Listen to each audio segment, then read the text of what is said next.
Bill.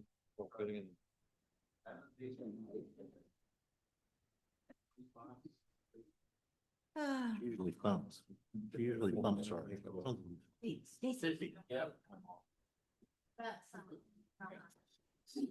I'd like to call the Tuesday, July 1st, 2025 Island City Council meeting to order. Janice, could you please call roll? Councilmember Atlan. Here. Here. Vice Mayor Maida. Here.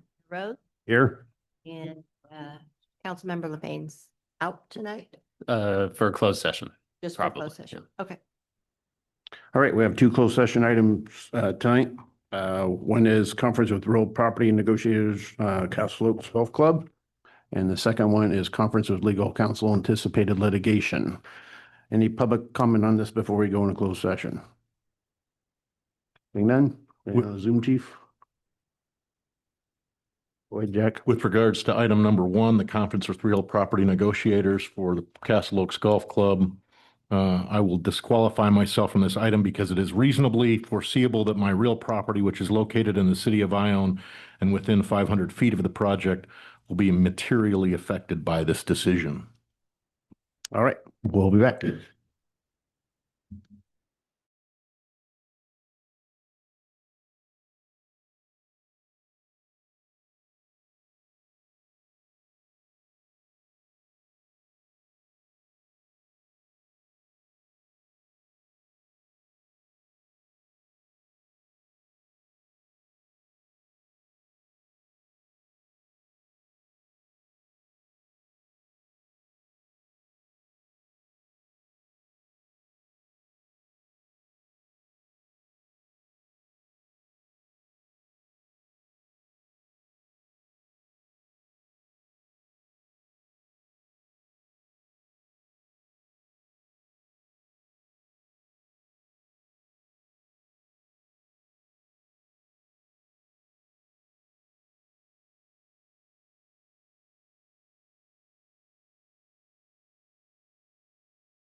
We're back from closed session. Legal counsel, would you report out, please? Yes, for item one, golf course discussions, we will announce and present all that material for open session item L1 and item 2, direction given to staff. Thank you. Will you all join me for the Pledge of Allegiance? I pledge allegiance to the flag of the United States of America, and to the republic for which it stands, one nation, under God, indivisible, with liberty and justice.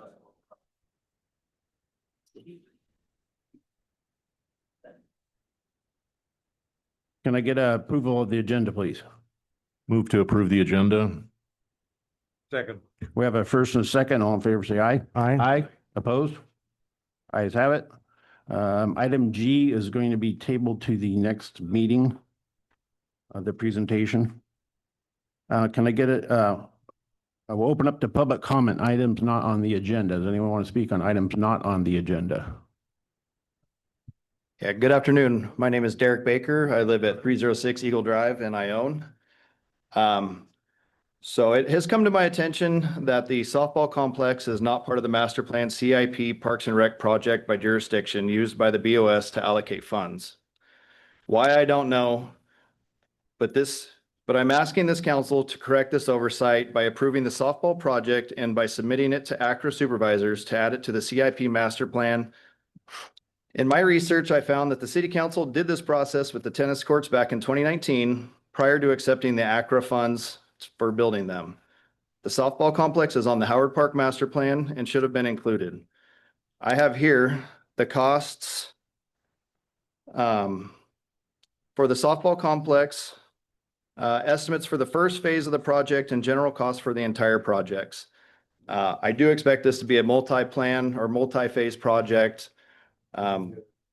I'm asking 2 council members to request this action to be placed on next agenda. So when funds are available, the girls of this county that will finally be a priority. It is clear that the city has ignored our girls and young women for years, and this is your chance to correct this obvious lack of opportunity and access. I have discussed this with legal counsel and they have agreed the ongoing systematic disregard to the AB 2404 by the city are actionable. I have here the cost quotes that can be submitted with your resolution to add the girls softball complex and phases to the BOS ACRA CIP master plan by jurisdiction. I'm happy to meet with you to ensure this information is drafted correctly and to ensure this project is added as soon as possible. I just want to remind everybody that in the city, it's not just the city, it's the whole county also has not done their end of the part here. We have 13 plus softball fields. We have 13 baseball fields. Not a single softball field that's paid for or county city maintained. My poor league runs 250 girls every single year, and we have to run up by St. Saba on stuff that we pay for, maintain, and do everything on, and we have to leave there after June every single year. That makes it really hard to expand. It really makes it hard for these young ladies to have something solid. I have to expend way more money than what baseball has. We don't get anything near to those beautiful fields. And I just want to make sure that everybody understands that this is something I've asked for, was given the opportunity to have the property at Howard Park over 5 years ago by our current mayor. He was one that signed the paperwork to give it to us, but still nothing has been done in 5 years. So I just ask everybody, and hopefully this can be something that's moved forward, put higher on the agendas, and made very understanding that we need some action to be done. I have heard that the plans for the city, for the Howard Park Master Plan should be coming out really soon, and I look forward to those, and hopefully I can hear anything in the future on any movement on this. Thank you. Thank you. Mr. Mayor, can I comment on Real quick. that? Councilman, members, I would recommend that you do include the softball fields if it's not already into the master plan, so that in the future that planning can be done. Because I think in terms of the master plan, he is correct, that will come out sometime in the near future. And that is when he'll really be able to get an idea of how big the site is, the dimensions, parking, because that's a large part of the master plan is the flow of traffic, handicap and so forth. So again, I think that's when he'll get a very, very good idea of the dimensions of the softball fields. Thanks, George. I'm sorry. George The- was talking. and Okay. This is public comment. The Any other softball public? fields are This is in public the comment. master plan. This is public Okay. comment. So if they're in the. They're in the that's fine. master plan. That's fine. They're diagrammed out. The traffic study was put in your This is CIP public project. comment. Yeah, so if it's in, then that's fine. And so when the master plan comes out, that's when I would really, really It's already delve out. into it. All right. Okay. Any other public comment not on the agenda? Hello, my name is Mike Bull. My wife Rita and I live on 320 West Marlette. I own right next to the Depot Park. I just wanted to compliment a couple of council members and City Manager Lee and the Parks Commission for listening to the neighborhood of the park. And there were several of us who were concerned about the basketball court, and it was ultimately decided it wasn't appropriate for that little park, and so it was canceled. So we'd like to thank all of you involved in making that conclusion. The park is moving. Larry Williams, especially Jay Kerfel, are keeping things moving, so we appreciate their effort. Also, and related to that, one undecided issue is the fence that runs along our property line. And currently it's a skinny little 6-foot chain link fence. And I gave a letter to the city clerk a couple weeks ago and asked her to distribute to the city manager, the city council, and the Parks Commission, inviting a group to come and look at that fence so we can get eyes on from our side looking at the park and the park looking at our backyard, and to come up with some idea, some way to resolve the noise concerns, the security concerns, and the visibility issues. So I just urge you please to consider that. We'd like to have it done prior to the time that the fence becomes an agenda item on the Parks Commission, because whatever they approve, it'll ultimately come to you. That'd be, I think, beneficial for everybody to look at it instead of just read some staff report. So appreciate your help on that. Thank you. Thank you, Mike. Thank you. I'd like to. You've already spoke. I'd like to request the minutes of one of my softball partners here to utilize his time. Okay. So to the part of being on the master plan back in 2016 was initiated with the Amador County Recreation Agency did a full nexus study, and baseball was rated in the top 4 of things that this actual whole county asked for. So from 2016, they had a schematic, and we used to have a picture of it somewhere around here where there was some bit of softball on there. Well, I had to go back and fight 4 years ago for the same thing so that it would actually be finalized into the master plan and moved forward. So softball has been, for the last 3 to 4 years, finalized into the Howard Park master plan.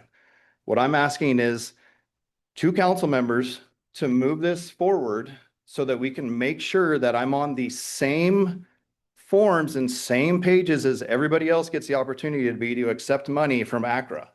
So just so everybody's clear on that, that's totally separate. I am already currently on the master plan. I have been. It should have been on the master plan back in 2016. It probably should have been on the master plan back in 20, whenever we built something for baseball. Okay. I mean, I'm not trying to go against that. It's just, these are some of the facts that I want everybody to understand. This has been all the way from 2006. And I have the news article from Amador County Recreation Agency Master Plan presents master plan.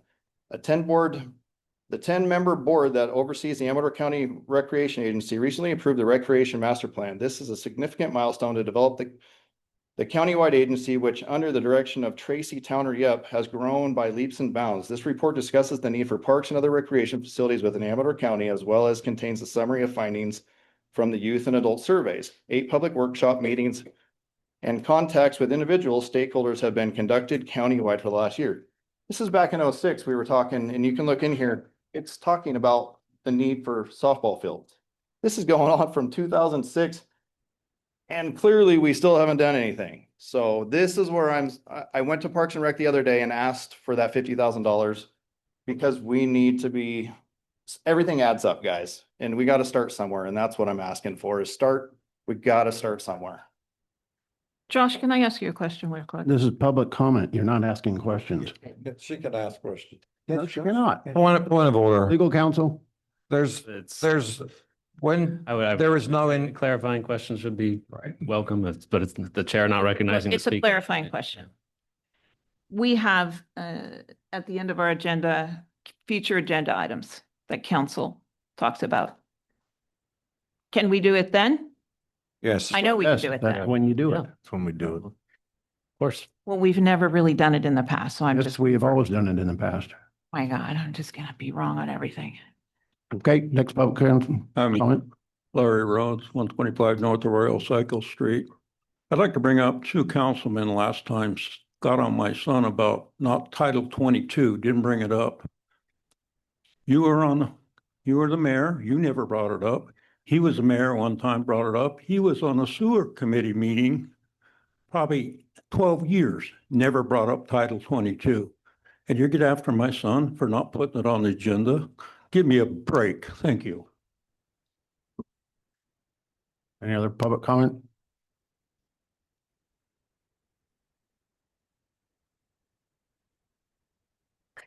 Dave Johnson. I just wanted to talk today about, I've been attending the meetings for about 6 months now, and I sort of write a takeaway the day after. So people that couldn't attend like me could sort of get a feel for what's going on in the council meetings, sort of the day after to do a recap.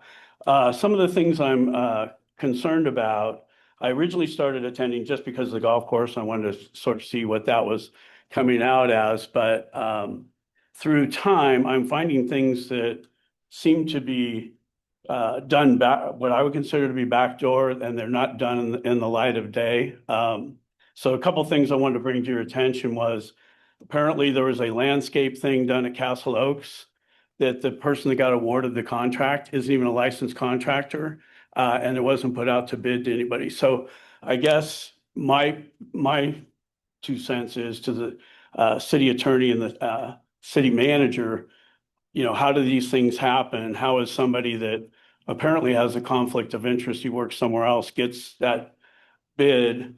And there was people in Castle Oaks that were on the committee that never got consulted on what the project was going to look like. It just, somebody was awarded it and they went ahead and did it.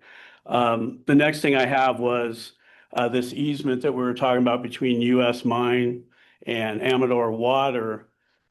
We've heard the Amador Water guy come up here a couple of times and say he's talked to the city manager about it. City manager's denied it both times, that he hasn't talked about the easement. That didn't smell right to me either. So the next one I have is, we were talking about the censure, and that would probably cost about $15,000. I think Dominic offered to have a private investigator do it for less money, but it was decided we were going to use some attorneys. I haven't heard anything about it since then.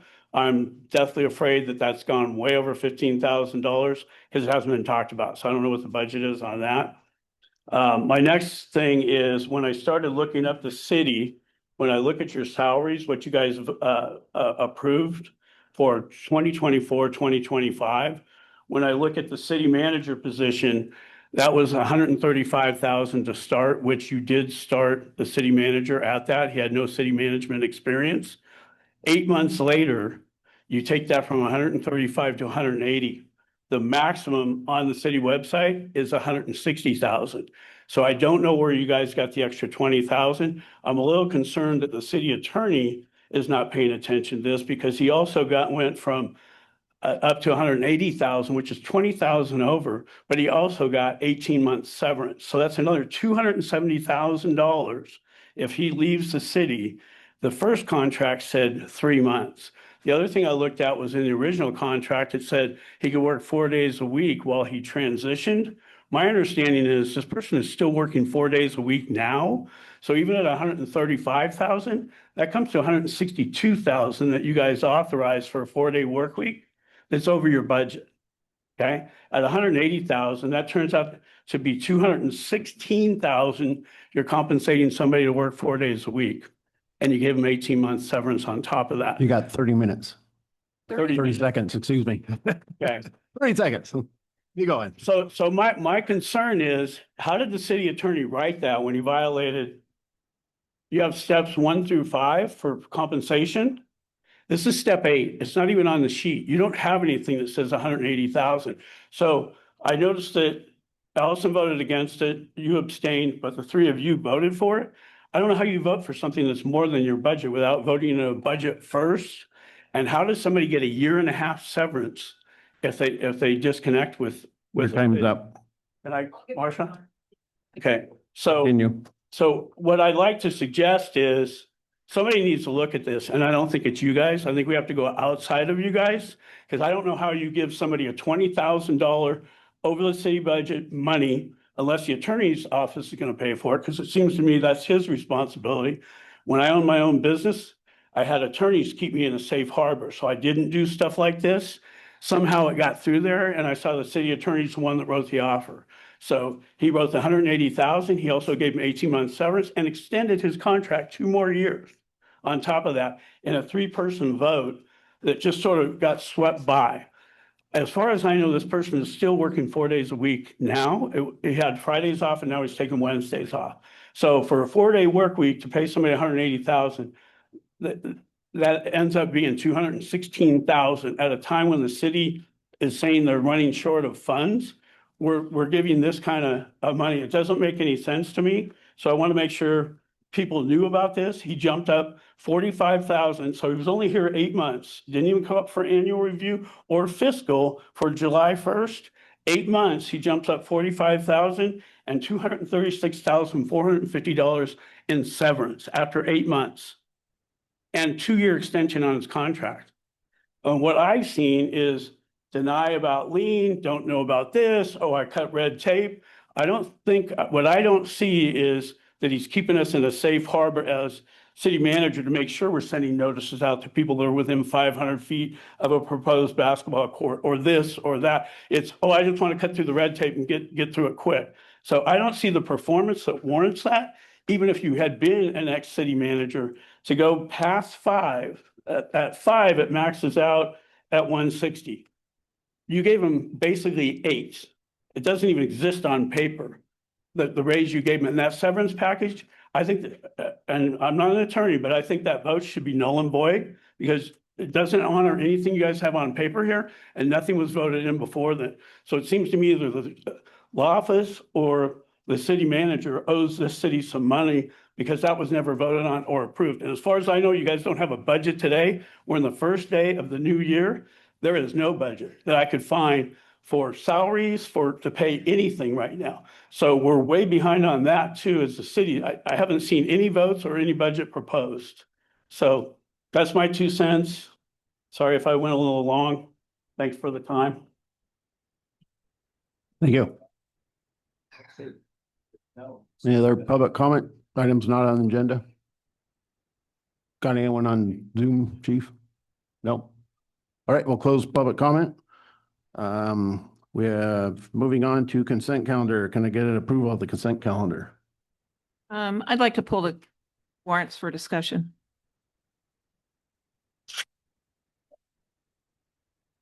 Yep, here we go again. Do we have a second? Second. First and second, all in favor, say aye. Aye. Opposed? No. Ayes have it. So Dave brought up a good point. We're in a bit of a government shutdown because council did not extend the 24-25 budget, which we normally do by resolution. So as of last night at midnight, nobody here has authority to pay the bills. Usually we get a resolution to come before council, and we discuss it. We look at our financial situation. And then if we agree, we sign the resolution extending the budget, usually a month or 2 months until we can get the next year's budget in place. So I understand it's a technicality, but parts of it aren't a technicality. You can't appropriate You can't use funds that aren't appropriated to departments or. Anyway, so I thought you wanted to pull the warrants. that's what I'm talking about, the warrants. Well, How what are we item- going, What item are you on? excuse me? What item on the warrants are you on? I'm on the whole thing. So the warrants that are listed here are they're dated 6/27. Yeah, So they're in the 24-25 budget. but we're in July. Correct, We but these didn't didn't get extend paid. it. Right, but these are for the 24-25 year, not the 25-26 year. I These are your understand. May, I okay. understand. Let's just clarify. But we didn't extend the budget to pay them. You remember last year when we had the resolution and These extended the are, budget. these fall under the 24-25 I budget. heard you, Okay, I'm but not sure we if we're disconnected. because it ends in 6:30 and then you pass a resolution to extend it past June 30th. Okay, these are dated June 27th, these checks. They're authorized. That's why they're here. I have to get them done the Thursday before the council meeting. I So that's understand why that. they're on this warrant. So it's before June 30th. Protocol is the city manager brings a resolution and says, hey, we're not going to have our budget ready in time. Let's extend 24-25 so we can keep paying that fiscal year For 25, for 26. 24-25. We don't extend a budget we don't have. Okay. I think we're, okay. These bills are for 24-25 that's been approved in the budget. They were written on 6/26 before 6/30. You're authorized to pay the warrants. I don't have a concern about your action authorizing the warrants being invalid. Okay, so I guess we've been extending the budget every year for nothing. Okay, so then I'll go down to Chrisman. So we've paid Chrisman now over $20,000 to clear out brush and so forth in Howard Park. That is above the threshold, the $15,000 threshold. I think it's at, well, the first bill was 14,000. This one is 8,000. Why aren't these bills coming to city council first? Contractors cannot exceed $50,000 in one annual year. That's why we have contracts. You cannot continue to slide invoices in under the $15,000 mark and just let it roll and roll and roll. So is this their final bill? I believe so, yes. Okay. And were those well, I'm not going to ask the question because I know I'm not going to get the answer.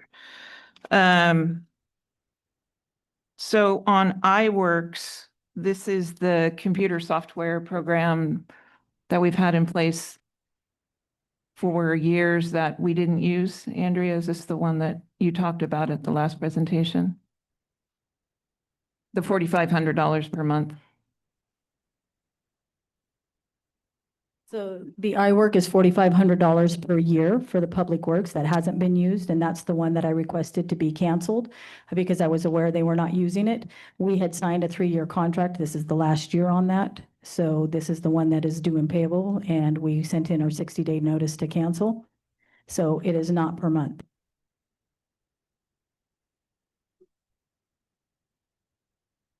Let's wait for Larry to calm down over there.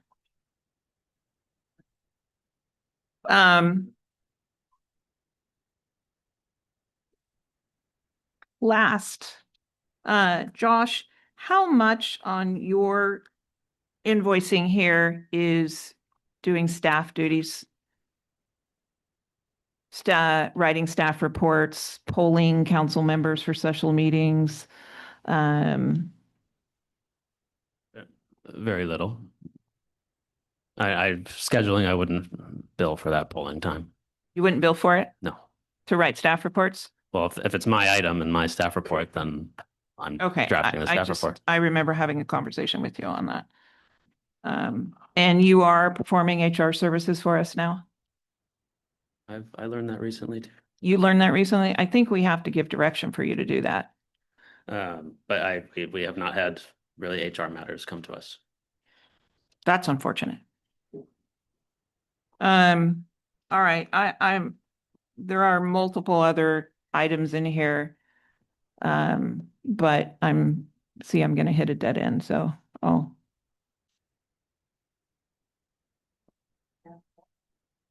That's what we're here for, to ask questions. Are you done? Yes, I am. Any other questions on warrants? Nope.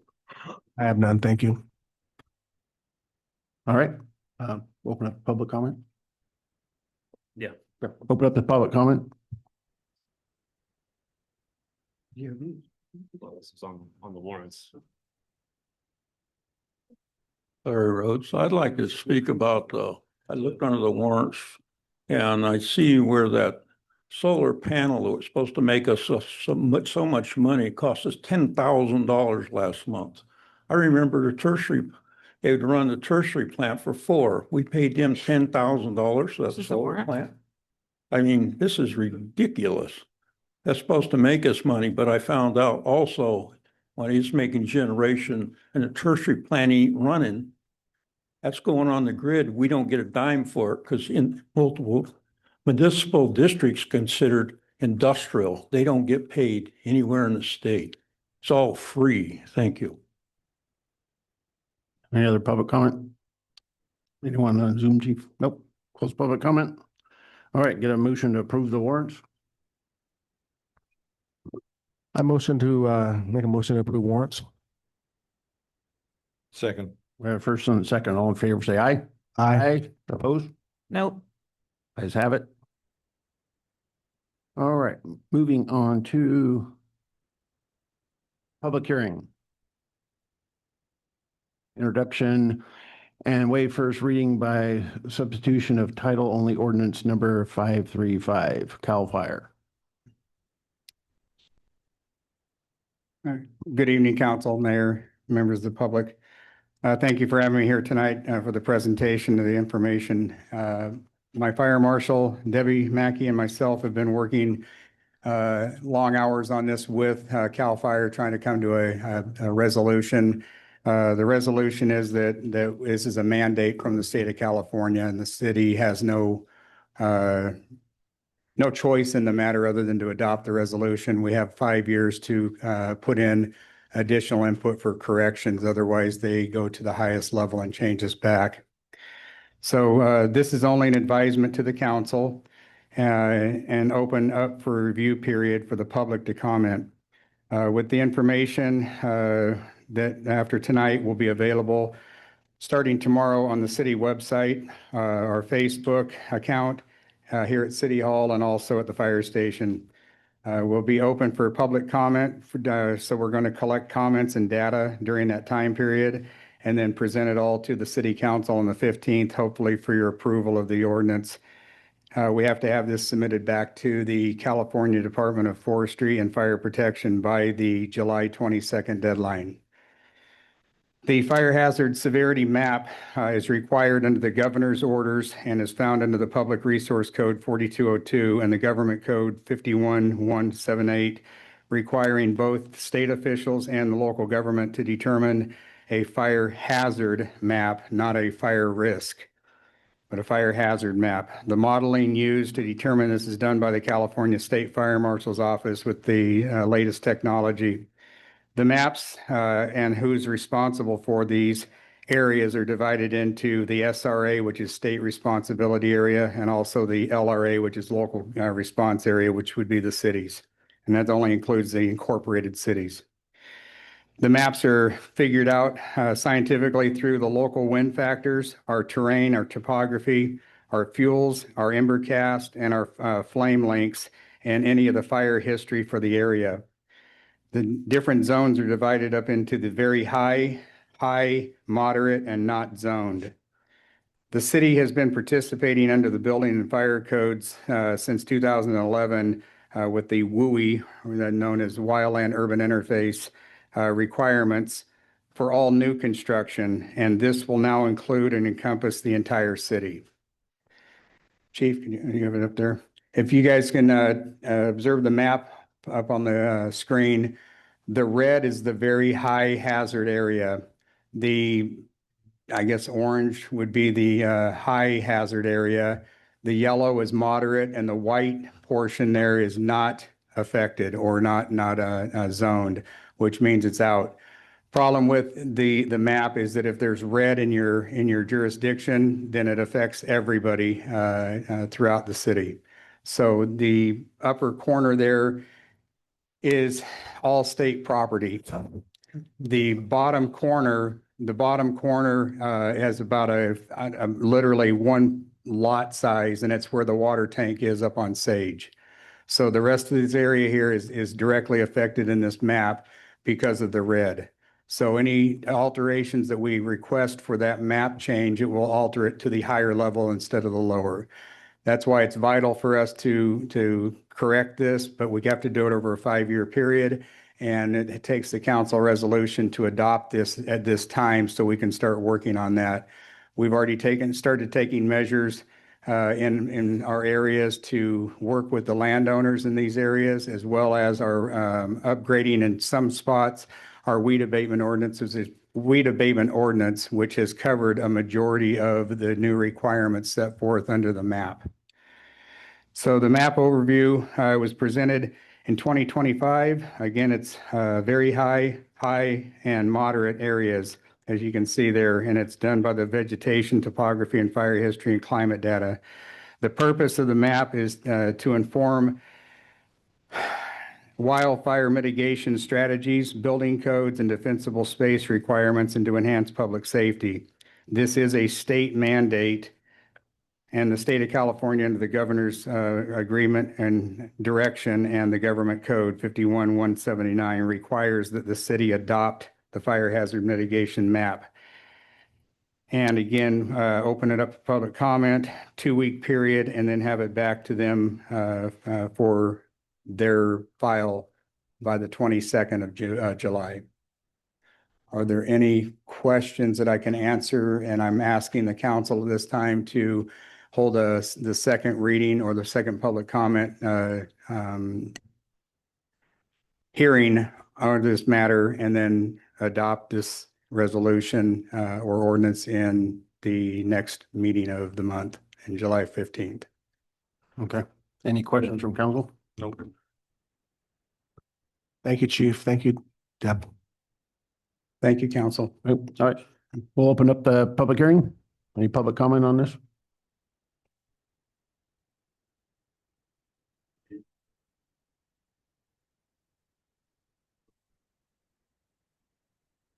I know the ordinance is mandated, but I'd like to know who's going to pay for moving all the trees. I mean, a lot of this is trees. It ain't brush. It's trees too. And it costs money to remove a tree, big money. And I'd just like to know how landowners are going to get help doing that. Thank you. Any other public comment? Nothing. All right, close public comment. All right, where we go from here, legal counsel? Motion to introduce the ordinance. All right. Can we introduce the ordinance and put, sorry. I'll make a motion to introduce and waive first reading by substitution of title only ordinance number 535, setting the 2025 CAL FIRE Hazard Severity Zone FHSZ map for the local responsibility area LRA, and bring back the second hearing at the next council meeting. Second. Second. We have first and second, all in favor, say aye. Aye. Aye. Ayes have it. Thank you. Thank you, Ken. All right, moving on to a regular agenda, approval and authorized execution of lease agreement between City of Ione and SGM Incorporated. Jack's got to recuse himself. Mr., can I ask you to make your brief announcement again? While you're leaving? Oh, good. Find it. Oh, you're me? Oh, sheet. I will be recusing myself from this item because it's reasonable foreseeable that my property in which, I disqualify myself from this item because it's reasonable foreseeable that my real property, which is located in the city of Ione and within 500 feet, really more like 5, of the project, will be materially affected by this decision. Thanks, Jack.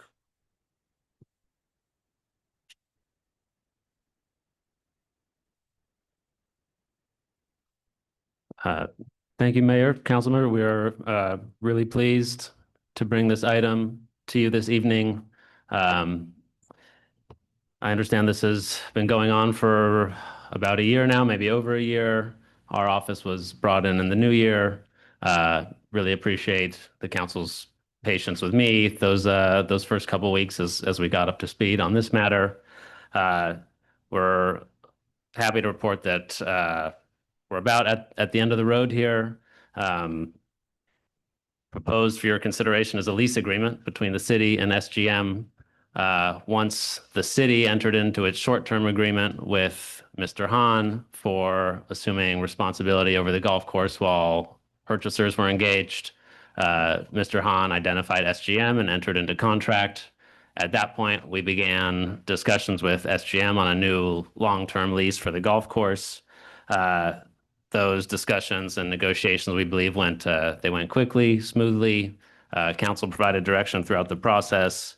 So what we have here is the leases for all the golf course lands. The clubhouse and the maintenance yard will continue to be in use for the golf course.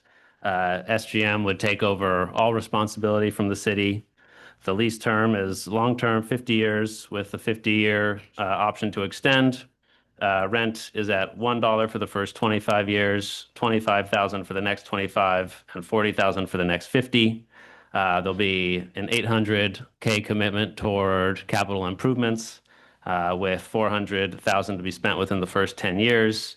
There'll be a green fee discount program for City of Ione residents.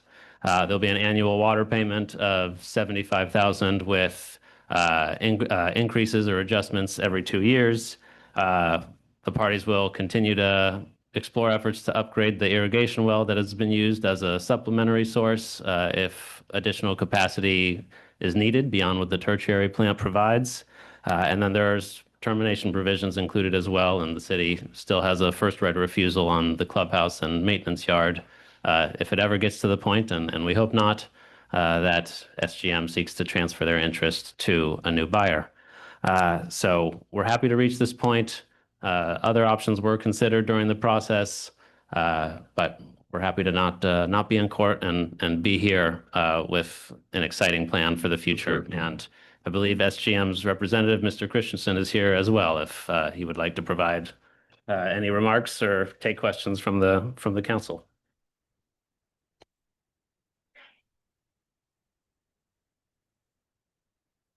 I want to thank the council, city manager, city attorney. This was a long process, but it went fast and furious the last couple months. We had a lot of bumps in the road, but we're really close. A lot of exciting stuff that's going to happen, like I spelled out about a month ago. We're going to tentatively want to close on the 14th of July. So we will close the golf course for 4 months. No, I'm just kidding. 4 days. Just kidding. 4 days. We'll reopen on the 18th on a Friday with a hoop-de-doo. So we give us time to clean it up a little bit. We got a lot of work. Very deferred property, but usually that's how we get them. So far from perfect, but a really great golf course and a really great area. And it's our expertise here in the Motherlode and Central Valley. So I'm really excited about it. It's a little daunting, a little scary, but they always are. And but I think we're going to have a lot of support, not only from the town, but from the county and the surrounding counties. We're pretty well known. We've done a decent job at all the places we've ever had. So I think you're going to see some immediate changes. Take a lot of pictures if you want, because you're going to see a lot of good stuff. I mean, really quick. We try to do a lot of shock and awe in the beginning. And then again, Rome won't be built in a day, but you'll always see steady improvements year after year after year after year. This is going to be a marquee property for us. Going to spend a lot of money on it.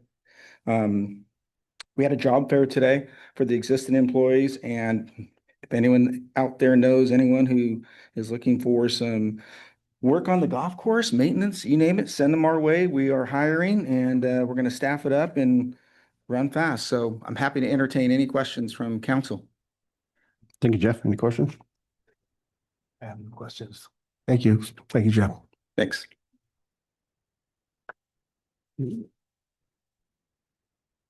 I would like to, if I may, I'd like to ask the city manager to make some comments, please. Only that I think Mr. Vrinsky worked extremely hard on this transaction. I've known Mr. Christensen for a little bit now. He's a man of honor. He's a man of word. He's local and he does a great job in terms of managing and managing golf courses. He has a great staff. Chad Jackson, Mr. Bocci, they do great work. They're committed to the industry, and I think the residents of Castle Oaks will be extremely pleased to see what he does in the next 6 months to 1 year. So I believe in Mr. Christensen, and I'll back him up anytime. Thank you, George. All right, we'll open up to public comment. Any public comment on this?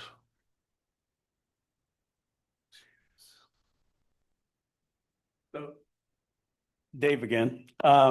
So the only thing I saw in this was, what I would like to ask you guys is if you go forward with this, if all you guys agree not to work for that company for at least 5 years. What I see is we gave up percentage of profits. We gave up 40,000 a year. So I just don't want anybody here to think there's a conflict of interest up there, that somebody could be writing their own paycheck. So the only thing I would add to what I see in this settlement is that you all agree when you leave the city or your employment, that you cannot work for the golf course for at least 5 years. Because there's considerable amount that was in the old contract that when I looked at it, I was like, Han might even like this contract now, because $1 a year versus 40,000 a year. And then he had to give up a percentage of profits for the golf and the restaurant and the bar. None of that's in the new one. It's $1 a year and 75,000 for water. That's it.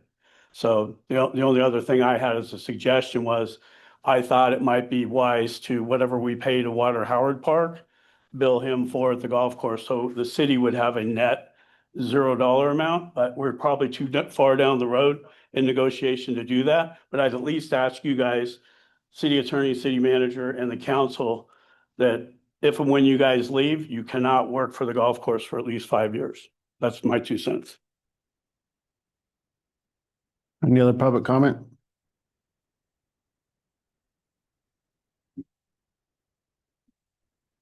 I have no problem against you guys doing this, but the real problem is $75,000 won't even pay for the chemicals for the tertiary plant. We're already we've paid $1.2 million since 2015 on this. And where are we going to get the money to pay run the tertiary plant? And we got $40,000. I got a letter here from Maynard Law, 2012. We were getting $70,000 a year and $40,000 for lease. How in the heck are we going to pay for the tertiary plant when we already spent my money and everybody else's money, $1.2 million, and we ain't even added up 24, 25. I don't even know what that is yet. And I just like to know how you're going to run the tertiary plant. Where are you going to get this money? Just don't fall out of the sky. It's a lot of money to run that tertiary plant, and I don't even think this will pay for the gosh darn chemicals. That's my political comment. Thank you. Thank you, Larry. Any other public comment? Good evening, Marcia Edick. Many of the terms in the proposed lease I found to be disturbing, only because it's a far cry from, the pretty sweet deal that the city had with Han, Portlock, whatever, so many years ago. My initial concern, like Dave said, was, and others maybe, the lack of the annual revenue to be paid to the city, going from $40,000 a year down to $1 per year for the first 25 years. And unlike the previous lease, there's no provision where the city will be receiving, a percentage of the sales or the revenues. And that was concerning to me. That was my first thought. And then secondly, at one point, the city was saying they really wanted to divest themselves from, golf course ownership altogether. And this 50-year lease doesn't give any incentive for that. I mean, we're committed for 50 years, basically, with an option for another 50. thirdly, and I think Mr. Christensen is still here, he gave a presentation a couple of meetings ago saying he was going to invest about $750,000 into the course to make improvements. And specifically, he mentioned the bunkers. Great. I think that's wonderful. But the lease agreement is kind of vague in regard to when this money is going to be spent. Insofar as what he said, it's kind of contradictory. It is going to be 800,000 over 20 years with 400,000 in the first 10. But what he represented at the previous meeting, I think 2 meetings ago, was a little differently. And then, of course, there's still this issue with the termination fee, an early termination fee to be paid to Troon. There's nothing in the proposed lease agreement that addresses that. So I assume the city's on the hook for the $25,000 to be paid to Troon. So pretty much, our backs are against the wall. And, we had the water shut off for 6 weeks, really did some damage to the course. I hear it's like maybe $400,000. Unfortunately, SGM is going to be on the hook for that. The city spent close to $1.5 million or something like that to complete the permit, which had been lost or overlooked for about 20 years. So in summary, this is my attitude. I don't think there's any person in this room with more knowledge as to the golf course than Mr. Outland. I hope I don't embarrass you. Because you have repeatedly demonstrated your level-headedness. You understand the issues, and then you logically explain them to those of us sitting here in the audience so that we can understand, okay? My impression is being on the council is not an ego thing for you. My take is you truly care what happens with this city, okay? And I could go on and on watching you here at all these council meetings, and I'm impressed. You got So 30 with that seconds. said, if you vote to approve this lease, you have my 100% support. Thank you. Thank you. Thank you. Any other public comment?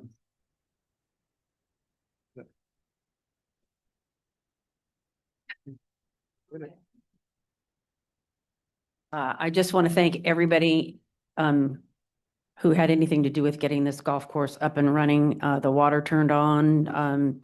Our property values depended on it. I thought we were going to go down a rabbit hole with our property, and we're not. So thank you all. And thank you for the men's golf court, the men's golf team, or whatever you're called.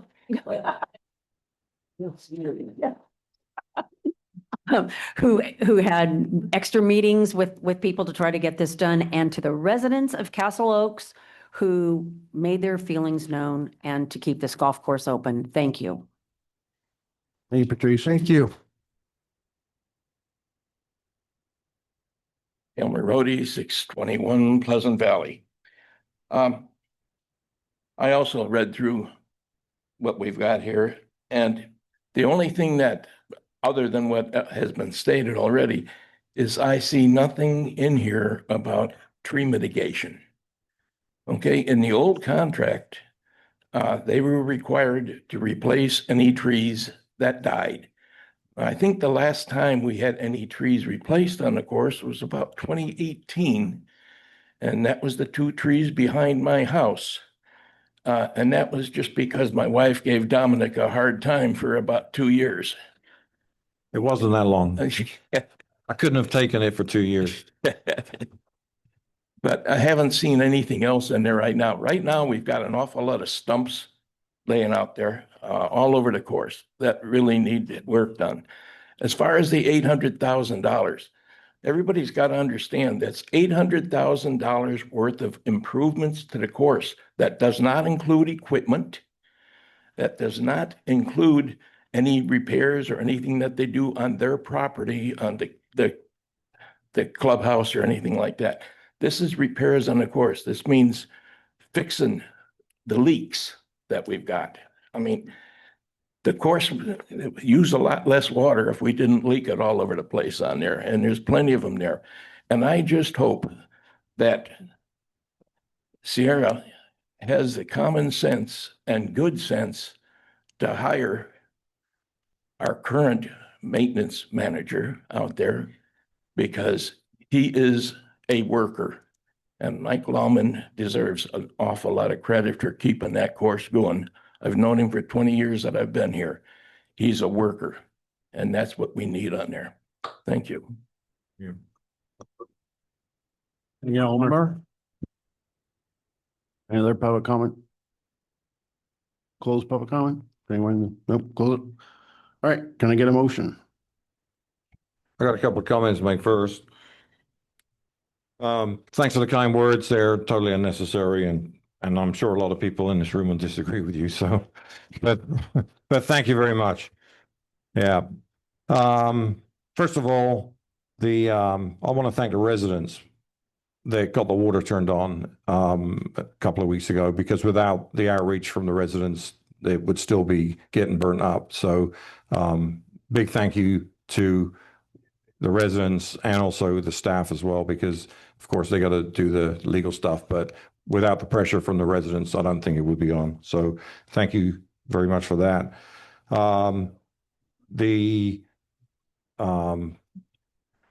There's pros and cons of this lease. Of course, you know, if you want to hold out for a better deal, that has a massive, massive downside to that, in my opinion. I think SGM are a good company. They're going to put I think they're going to put more than the 800,000 in the golf course. I think they're going to need to, and I don't think it's going to take them 20 years to do that. So I'm very confident that they will make the changes and improvements they need to make very quickly.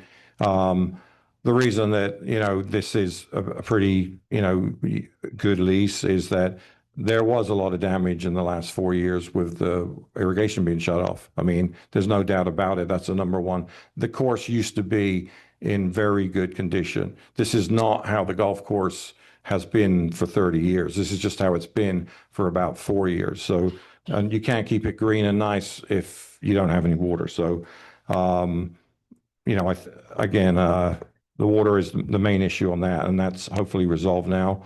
Regarding the tree mitigation, there was a time when JTS came along, cut down all the oak trees. They had to mitigate the trees that they cut down. And they were going all over Ione asking, where can we plant these trees? Because if you cut down a tree, you got to replace a tree. The golf course, against the superintendent's wishes, I said, yeah, we could put them in on the golf course. So we put them in on the perimeter of the golf course.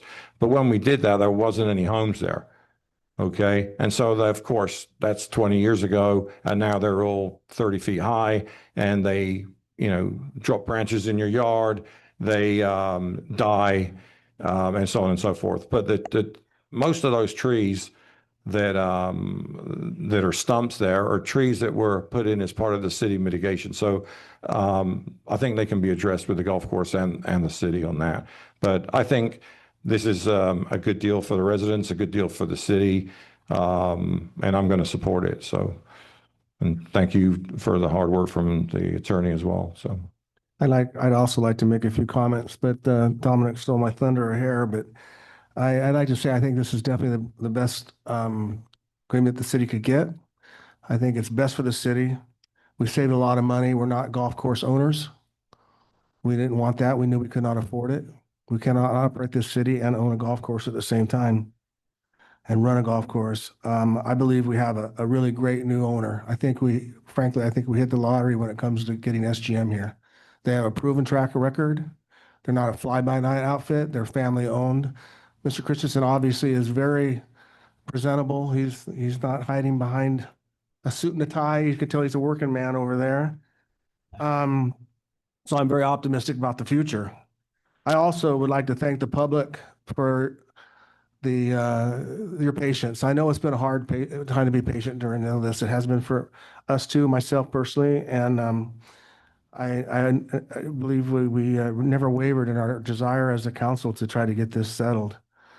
I'd like to thank our city manager. I'd like to thank Mr. Verinsky. I'd like to thank Michelle, who helped us tremendously she's our attorney with the wastewater situation.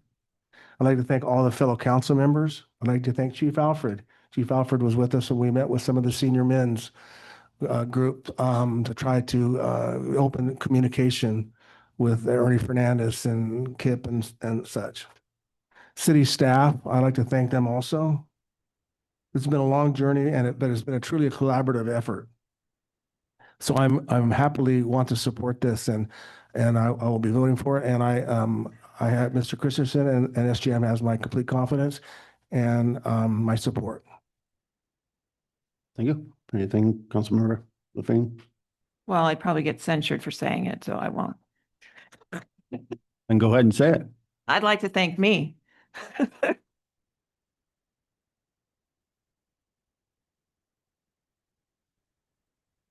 Those emails, just some kindness reaching out. So there you go. Then we got you to finish the job. Good job, Allison. Thank you. All right, well, I'd like to say thank you, Jeff, for bailing us out. It's going to be a pleasure to work with you. I'll be contacting you here in the next couple weeks about some fun things and we'll get together with that. So with that said, can we get a motion? I'll make a motion to approve and authorize the execution of the lease agreement between the City of Ione and SGM Sierra Golf Management for Castle Oaks Golf Course. Second. We have first and second. All in favor, say aye. Aye. Opposed? Ayes have it.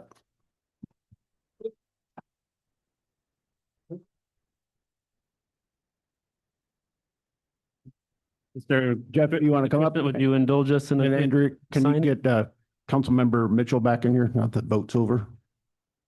If he's not asleep.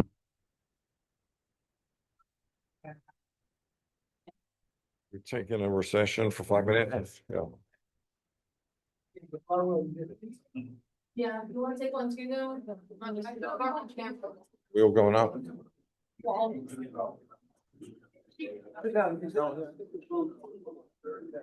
It's okay, I'm good.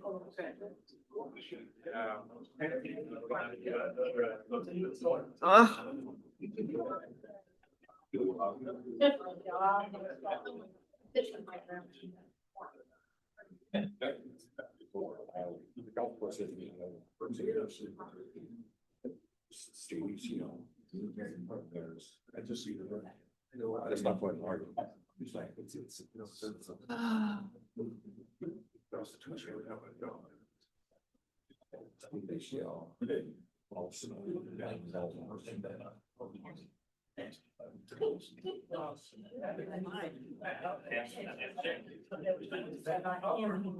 All right, guys, ready?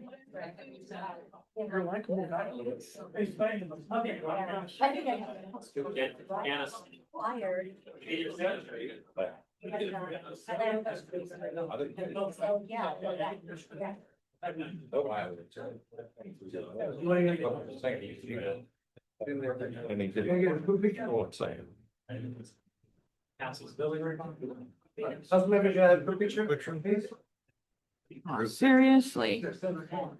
Can we stay back here?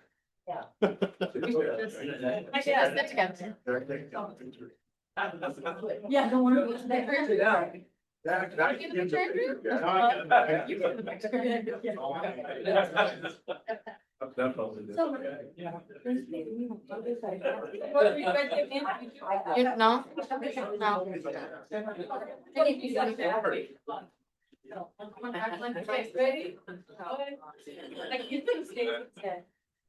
I'm gonna take her picture, George. You deserve your picture. There you go, there you go. All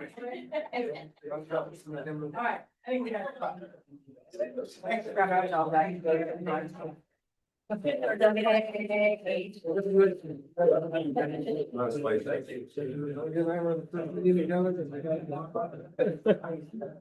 Party, are you going to the party? They're gonna take it over to 14. Oh. Yeah, I'll probably be there.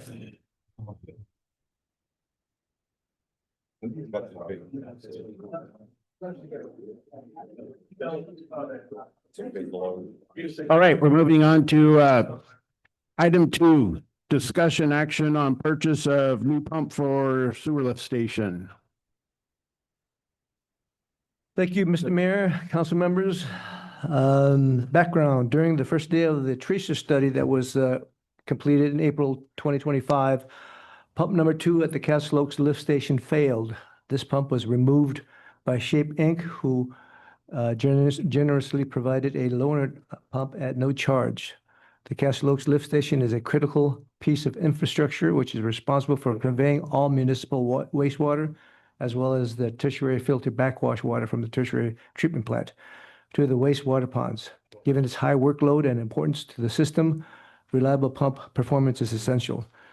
Given the current age of the pump, over 30 years old, and the small price difference of approximately $1,400, staff is asking that the council approve the purchase of the new pump. And Justin is here if you have any questions on this one item. Justin? Can I ask a clarifying question? Yes. So the temporary pump, we didn't pay for the rental of a temporary pump? Did we pay for the temporary tool? No. So the temporary warrants that we paid were for another pump? So those pumps were for, I feel like I said this before. Those pumps were for the tracer study. That was through Pack Machine. This is through Okay, Shape. it's just yes or no. Was it another? No, well, pump? you asked a question, so I'm giving you an explanation. That's usually what people do when you ask a question. So it's Pack Machine and Shape. There's two different ones. Any other questions for me? So it's not the same pump? No, it's not the Shape. Same. pump. Okay, thank you. I have a question for the city attorney. Seeing as what Andrew Bonham said earlier about the warrants, and this is July the 1st expenditure, I'm all in support of buying this pump, but can we actually buy the pump? So we don't have a budget. It's not, can't claim to be the budget expert, but if you authorize it, it doesn't put the legality of the authorization in question, and the budget will be brought in very soon here, and it just has to be it'll be factored in somehow, but it doesn't put the decision in question. So why do we need a budget? Right, any other questions from council? I have no question. That was a good question, but Anything? Okay, open up to public comment. Any public comment? Anything on Zoom? thank you, Justin. Oh, close public comment? Someone want to make a motion?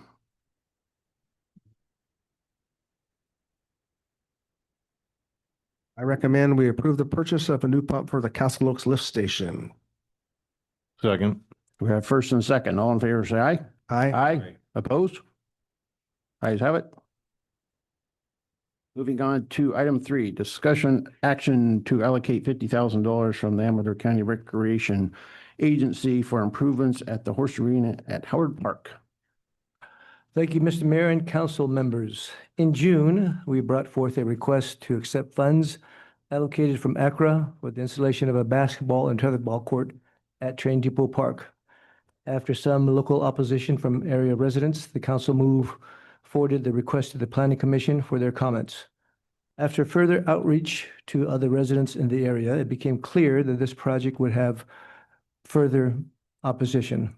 Therefore, we reached out to other organizations on potential use of the funds, which had to be used for shovel-ready projects, and we received universal support for the funds to go to the horse arena for the purchase of bleachers and additional panels.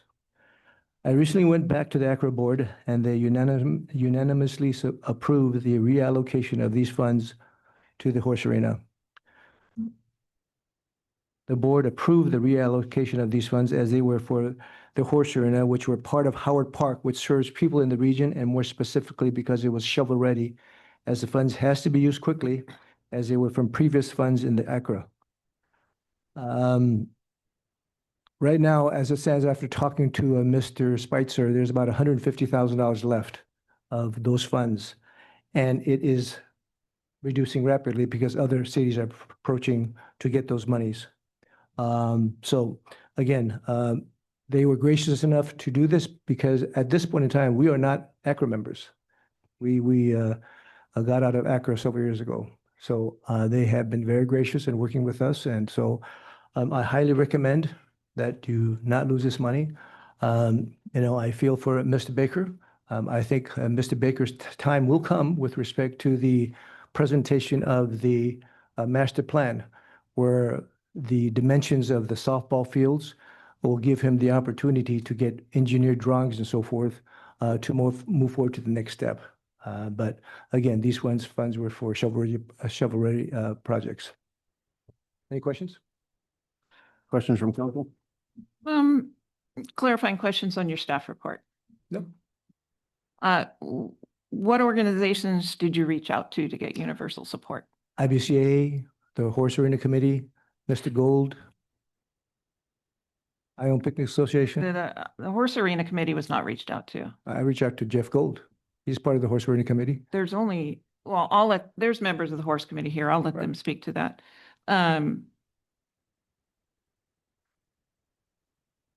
My understanding is when this was brought to Parks and Rec for approval, Parks and Rec was told they had no choice, that there was a deadline to use these funds and they needed to make a decision right then and there. They were also told that this project was recommended by the Arena Committee, which we'll get to later, but the funds do not have a deadline. This is not a grant. These are funds that have been taken by way of impact fees. And because we are not a member of ACRA, does not negate us from receiving those funds. I just say that. So there is no deadline. There's no hurry. There is a hurry. Well, we There is a spoke to hurry. Dan Epperson, who is on ACRA. No, I spoke to Mr. Spitzer, who is the GSA representative for the county, and he says there's 150,000 left in this fund, that the money's left. So again, you know, No, I'm not disagreeing with you. I'm not disagreeing with you, George. You are. I'm just going to clarify from the Park and Rec meeting, which I was here in the hallway listening to the Park and Rec meeting. There was a representative from ACRA that got up and spoke and said these were old Nexus fee studies, not the current ones, and there was a deadline to get them spent. Well, then we have discrepancy between one of ACRA's board members and our Board of Supervisor. I'm sorry, I don't know who said that. So, Excuse me, I also want to just interject a point of clarification to the, It's not public comment yet. I understand that if I need to wait. Then why are you for talking? comment, Then I can wait for. You can come public up with public comment and I talk. just wanted to mention a point of clarification to the introduction that Mr. Lee provided. As the chair of the planning commission, we were not consulted in any way. This actually has not gone before a commission at all. The April meeting was on the DeVore lot split. The March meeting was to review the housing element workshop, the approval of minutes. Isn't this something that you can mention, you could talk about at public comment so we can have this thing done? I just wanted to make sure that that information Not was speaking with you. relayed. So You're I'll be not happy running the to meeting. remind that in public comment Mayor when can this do it. becomes available. I just. Can you wanted to sit make sure down now? the point of clarification. Can you sit down? Thank you. Thank you. Any other comments, questions from I got a council? question for Andrea. I don't know if you had time, but I kind of put you on the spot. I asked you super late, but what is the what revenues has the arena brought in the last 2 years? Well, I remember that you gave us a report and it was like minus 10,000 about Yeah, that was. 6 months ago or so. Yeah, so currently, and this is just off the top of my head, since you didn't ask me before. I sent you an email. Last year, when they didn't, we had the arena where we had the changeover and stuff. So I believe last year the revenue they brought in was like 25,000 for their major rentals.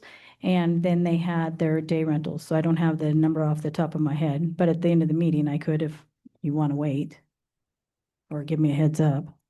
I think the revenue. I don't Send you remember. an email. And I know. automatically. I sent you an email. I'm sorry. It was yesterday. I think that the revenues that you're speaking of is negligible, you know, for all intents and purposes. But I do believe that with the bleachers and with the extra panels, it will give the opportunity for the horse arena to charge entrance fees and to make money. Go to public comment now.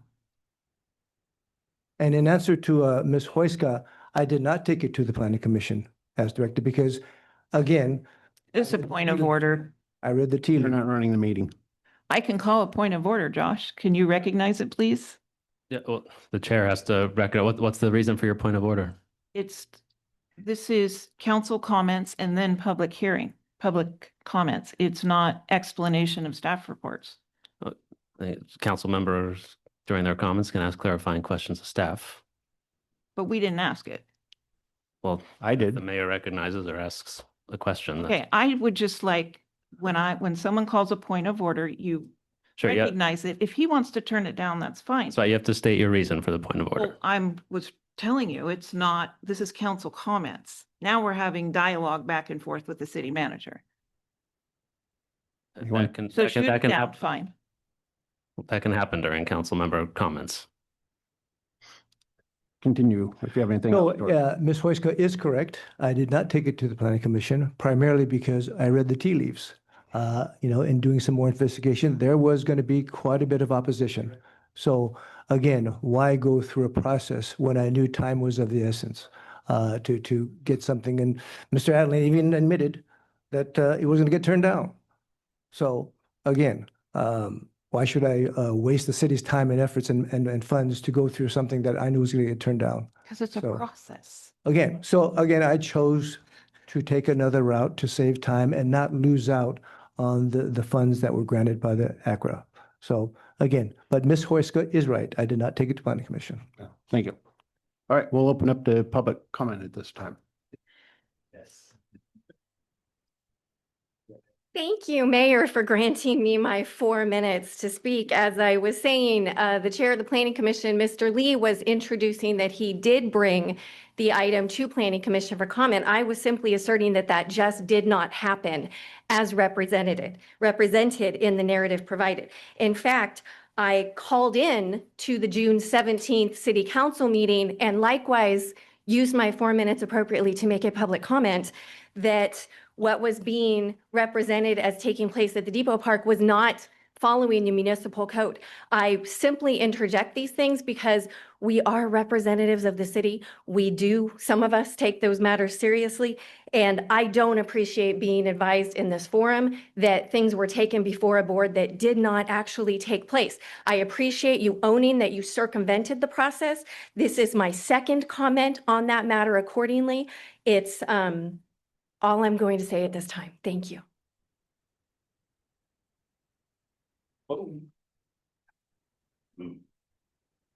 Good evening.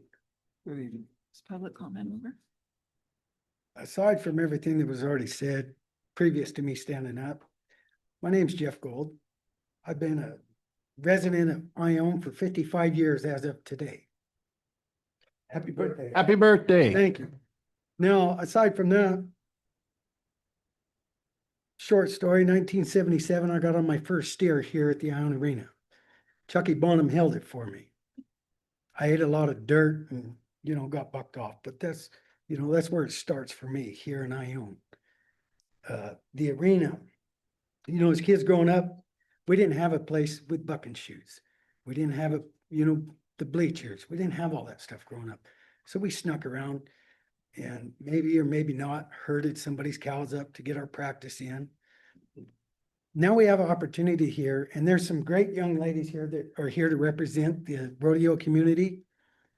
I also have stock contractors that travel from Oakdale. I have Chapter 27 president here for the Gymkhana Association to support what you guys are proposing, the $50,000 for improvements to the arena. As you guys know, all prior improvements to the arena have been funded through fundraising, from selling signage to build the return lane, private funding for the bucking shoes. And 15 years ago, I really took it to heart was the first time my son rode in that arena. And from that time on, yesterday he got on 3 bulls in Colorado Springs. So he hasn't stopped. That's where he got his start. That's where he started his dream, in that arena 15 years ago. And all my efforts, all my time, and I feel for the gentleman from the softball community. I really do. My niece is one of the greatest softball players of all time. It's a fantastic sport. And currently she's a traveling coach for the Oakland A's. So it's a great sport. I believe in sports for the youth. I'm grateful for the opportunity to talk to you guys tonight. I hope you guys approve the 50,000. That literally puts us on the teeter of the totter. With those holding pens, I've received phone calls from a guy who wants to put on PBR fraternities. I received a phone call, and I know the city did too, from California High School Rodeo Association this year, when they almost got rained out at Plymouth. Had just these two things been in play at the time, they would have come down here and used our facilities, which would have filled all the parking. By the way, thank you to Rotary. Thank you to the Ione Business Association for the phenomenal parking area, and to Thomas Board for his time and energy and getting all the grading done and clearing the ditches. It's just phenomenal out there. And then to Chief Mackey, the fire abatement that he's doing out there, just by getting rid of the brush to prevent fire. Look how much more beautiful the park is. You know, there's a lot of strong community members here that, you know, take care of that park. I guess I want to let the others talk, but that's my part on it. And I appreciate the opportunity, and I hope you guys vote to approve this, because I think it's, you know, like I said, it's right there for all these youth to come in here, start their dream, and hopefully live out their dreams in Ione. Thank you, Jeff.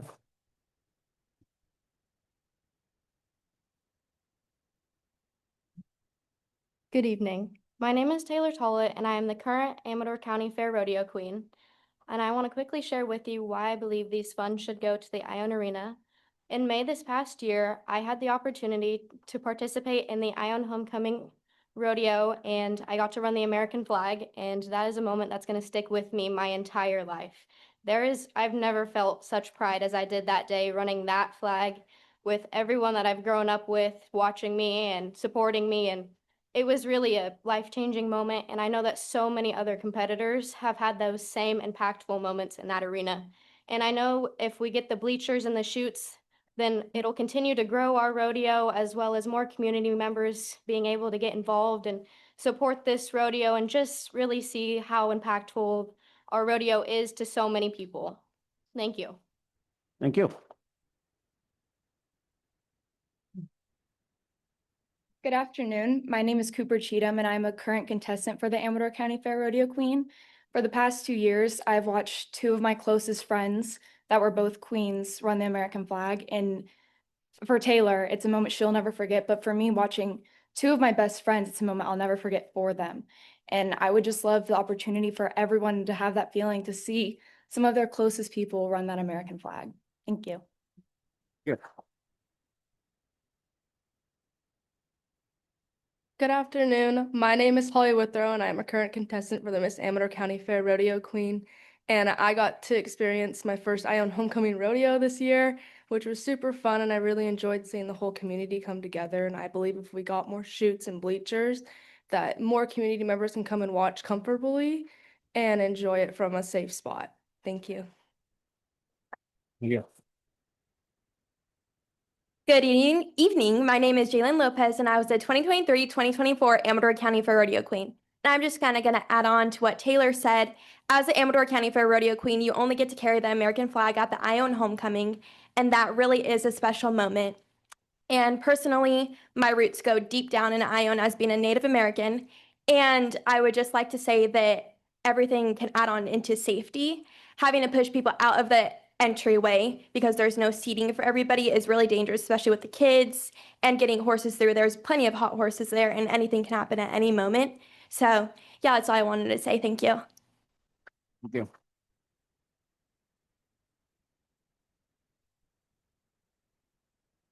Hello, my name is Patrick James.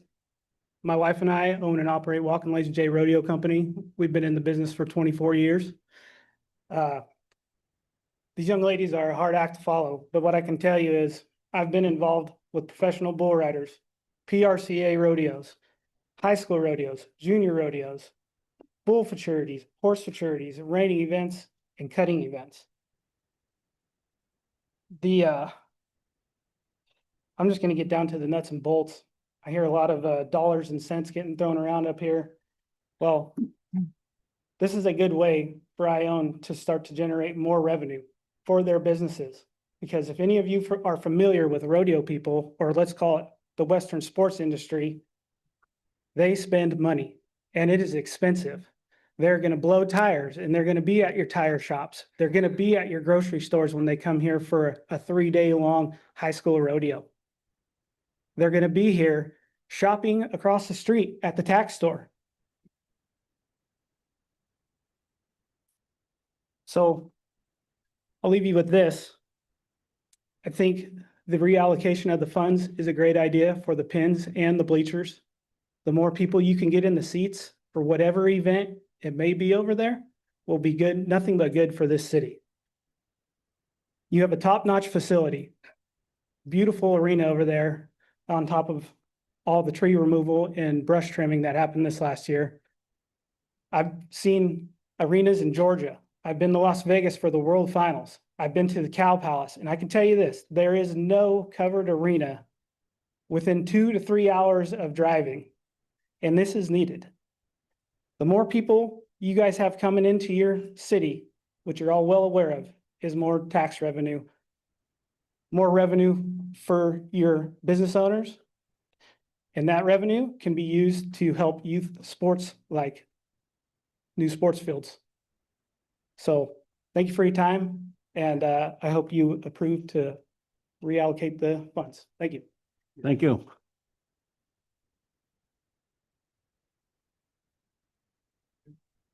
Hi, my name is Matt Fredericks. I am president of District 27 of the CGA, this California Gymkhana Association. We are one of about 20 districts in California. We started at the Ed Hughes. This is before my time. So we started at the Ed Hughes. Actually, we started out in the ball fields before the Ed Hughes was made about 30 years ago. We left during COVID time. We went to Plymouth for a couple of years, and we came back to the Ed Hughes here at this about September, I think was our first show of 2024. We came back. So that's where you'll see some of the additional revenue from rent from us. We had 10 one-day shows. We rented 10 Saturdays last year. First of all, I want to let the council members know it's been phenomenal to work with the city. Chief, I dealt with Chief moving my bin here. Dealt with Dave, Robert, Zach, and also Jordan in the office. All of those people have been phenomenal to work for or work with. Can't thank you guys enough. Great employees. That arena you guys got is special. And we in the Gymkhana world, it's a lot of pole bending. Barrels is one of our events. We do a time matrix. It's like drag racing for horses. You got your own speed. That's your bracket at. It's not like your fastest person wins. You got your divisions. And so my daughter's high functioning autistic. She doesn't do softball. She doesn't do soccer. She doesn't do tumbling. She has a connection with her equine partner. And then she started off slow and she's gotten faster. I have a lady that comes to our shows whose son committed suicide. Her shows are her escape. That's where she gets with her equine partner. And that's where she's gone to therapy. She's gone to church. But when she's on the back of her horse at our shows, that's where she finds peace. And that's just to name a little bit. I've got community members. I've got kids from this community that come out there. I've got families from this community that ride at our shows. And I also have a lot of people that travel in and hopefully stop at your stores and fill up with gas, diesel, buy Gatorades, etc. But that arena is special. There's nothing like that in our area. I come from Modesto to support this district. The ladies that ran this district before me asked me to come here. I come to this district or this area because of that arena and to help this community. So if we're able to get $50,000 of funds, I encourage you guys to do that, because anytime we can make that arena better, it's going to make this community better. Thank you. Thank you. Thank you. Well, holy moly. Thanks for all that, guys. That doesn't make my day any easier up here. I just want to remind everybody that I'm here for the young ladies of our community. I'm a 501(c)(3) nonprofit organization that really works and puts my heart and soul into doing everything I can for softball. If anybody knows me, I have 4-10 schedule. I'm literally at the softball fields all day Friday doing all the maintenance myself. I love these young lady stories. I have 2 daughters myself, which is why my battle and mission is so strong here and my passion is the way it is. I love horses. I love the equine community. I love cowboys. I love cowgirls. Let's be honest. I want to have what you guys have and what you have so much pride in your memories. My girls don't have an opening day because we don't have anywhere that we can call home. We're all shoved up into a little church that we get blessed on being able to utilize, and we pay a lot more than everybody else for it. So we don't get those memories like baseball. My girls don't have an opening day. We don't have closing days. We can't do tournaments because we're kicked out because they do all of their clinics up there, or their St. Saba does their mission stuff. So they don't have that same chance to make those incredible memories, and that's something that I want for the city of Ione. My daughters have bats that are $500 a piece, okay, ladies and gentlemen? That's one bat, they carry two apiece. That's the start of what we pay for softball. I mean, I'm going to Indianapolis this year, San Diego, Las Vegas. We travel all over. Talk about money going into the sport. Mr. Gold or whoever said their daughter's in it, he can understand and attest. There's a ton of money equally that goes into having softball fields. The biggest problem that I have is, and I don't want this being taken away from anybody, and this is totally into your guys' hands for the vote, so it leaves me out of this. We can still function at rodeo. We can still raise money as a rodeo. I can't do anything without softball fields. I can't tell my girls to go out on the basketball court and play softball. I can't tell them to go in the arena and play softball. What I'm really trying to do is establish the beginning, the foundation for these funds and for things to be utilized in something that I believe I shouldn't even have to be sitting here arguing and fighting for. This is for our young ladies of our community to keep them statistically from doing drugs, getting pregnant, and having more issues. It helps build up their community, their ability to deal with teams. It's a huge deal for these young ladies. 240 young ladies just in softball that I cater to. 3 fields doesn't cut it. We've been making it work, and St. Saba every year or every 5 years has a conflict because they do want to make money. And I support their ability to want to make more money for their church and for their people. But that gets us pushed to the side. I guarantee if anyone's been around it at all, they've heard St. Saba say, we do not want you there. And it is an issue, and it comes up every 4 years, which is why I started this battle 5 years ago. Got the signatures from from Stacy Rhodes to give me the ability to have that field area back there to begin what I thought was the start of a process to get these fields done. 5 years later, I'm literally here, and I feel like it's Groundhog's Day every single year when there's a new council member, a new Parks and Rec. We don't even use our Parks and Rec like we should have. They've been voted to be like the beginning process of how we move things forward. And they don't even they're totally removed from the process, guys. And it's crazy. It's things that I thought our city had processes to go through. Clearly, as this young lady here says, they don't always get followed that way. Got 30 seconds. Okay. So I'm asking this council to put this item on hold until girls softball included on the county ACRA CIP for all jurisdictions. For my research, the distribution of these funds, from my research, there is not a limited time, which I did speak with Mr. Epperson today. There's no time limit for the distribution of these funds. If the city is serious about providing access to the girls as required by Title IX and AB 2404, then you should be willing to hold these funds until distribution until softball can be a recipient. If the council tables this item and requests the softball complex is added to the CIP, then these funds can be allocated as soon as 30 to 45 days. Girls softball has $20,000 that we've raised and $10,000 given to us from the prison in donations to supplement these funds. This act will be seen as an act of good faith, something we have been waiting for a very long time. I can't see why the city would dump additional funding into the arena as it has no return on investment. According to my calculations, this council has put, and I go to a lot of Parks and Rec and a lot of city council meetings. Your time's up. If someone wants to give him his time. Yeah. Okay. I've been to a lot of city council meetings for the last 2 years. And again, I really want to see the arena do very well. I've seen a brand new tractor. I've seen sand put in there. And now I've seen this $50,000 that wants to be put in there. Those are all great things. Again, I just haven't got any bit of it. And that's what drives me here to fight for this money. It's not against anybody, here other than for our community to have something that these young ladies can really utilize. So roughly $150,000 put into the arena since I've been coming to the council meetings. Please understand, we are serious about making sure girls are treated fairly and the equality for both the city council and equitably for both the city council and ACRA. So I ask that this item be tabled until the softball complex can be a recipient, and I ask that the city act quickly and decisively to get the softball complex on the CIP for all jurisdictions. To do otherwise sends a loud and clear message that the city and the city council does not value our girls or young women. I will leave this Fair Play X. It's basically just a quick questionnaire. So if anybody has any questions on the Fair Play and Community Sports Act, it's basically the side off of the Title IX, but that's for colleges and schools. So there's 5 copies. And then here's what I didn't leave earlier, which is the Amador County Girls Softball Association Howard Park softball field proposal. There's about $400,000 or $500,000 of stuff. Amador County softball would be more than willing to utilize in any available funds coming soon. I want to thank the council, everybody for listening to me, everybody here for listening to my breath and my time.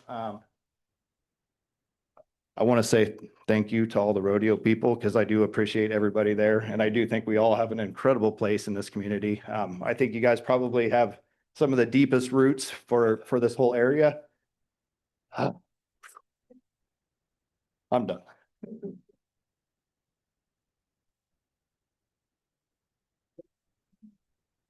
Good evening. My name is Natalie Cardenas Machado. I live here in Ione. I am currently the Queen Coordinator for the Amador County Fair Rodeo Queen. Alongside, I work with the Rodeo Committee for the Ione Homecoming, and I handle all of the visiting royalty and our royalty that's there. Something I want to piggyback off of what this gentleman said was, everything that we do in the Rodeo Queen community is for our young girls. They strive to do the best they can everywhere they can. Unfortunately, if you're not a certain title holder, you can't go to certain rodeos. For example, our Amador Rodeo Queen is only allowed to go to CCPRA rodeos unless she's invited to another rodeo. Ione does not hold that standard. We let everybody come. We welcome every single rodeo queen to come. We have rodeo queens coming from out of state, rodeo queens coming from everywhere. As the years grow, it's growing bigger and bigger and bigger. I think that the softball community has a very valid point. Do I think those girls deserve something? Absolutely. Softball's huge, just like baseball. They deserve the same recognition, but so does the rodeo queen community. Like, these girls travel. My daughter alone, she was the rodeo queen for 2023, 2024. I don't even want to tell you how many miles I put on my truck. Let's just say I had to get a new transmission. And it's a 2019 Dodge. So it's a lot of work and it's a lot, but putting that money into the rodeo where the chutes are, the stands, just builds it that much more for everybody, everywhere to come. There's a lot of people that come and visit our community during homecoming and they travel just for our homecoming. So keep that in mind too. It's not just the rodeo part, it's the young girls in the community wanting to better themselves as women. Thank you. Thank you.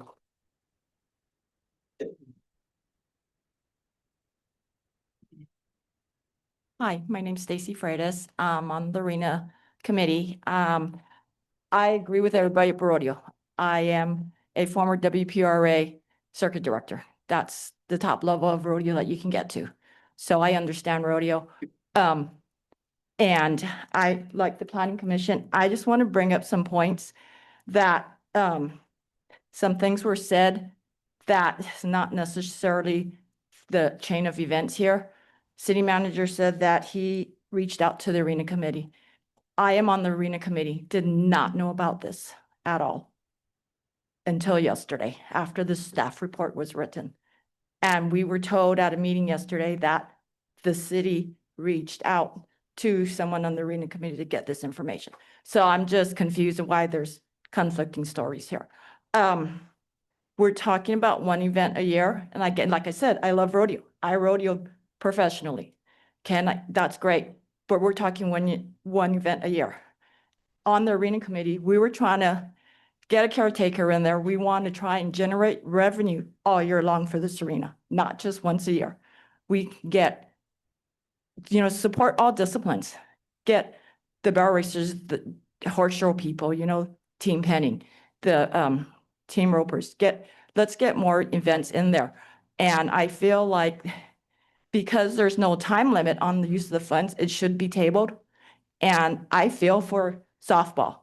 And I would like to see maybe this money get split with them just to help them, but I really feel like you shouldn't make a decision on this right now. There's more information that you guys need to get before making this decision we're talking one event a year. And when they say high school rodeo can come here, they cannot come here. They need about 150 stalls to 200 stalls to house all the horses. You guys don't have the parking. You don't have the room for that. And the perimeter fencing is not safe enough. If a horse gets out of a stall, runs out on the highway, because highway's right there, that's a lot of liability in somebody's horse getting hurt. So I just want to say I disagree about high school rodeos being able to come here. And I just hope that you guys would just table this till later. All right, thank you. Thank you. Bill Thomas. I'm from 8,000 Sutter Island Road. Pardon my asthma. I'm a frequent user of the arena, have been for some 25 to 30 years at events and individually. It's a facility that this community should be very proud of, both because of the facility, but also the uniqueness. I'll pay you for that.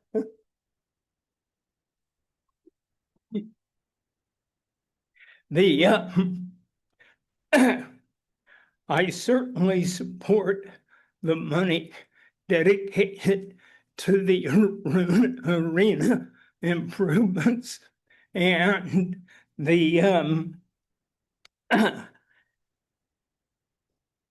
and if the council has concerns over that usage, I think that you could set up a committee of either staff,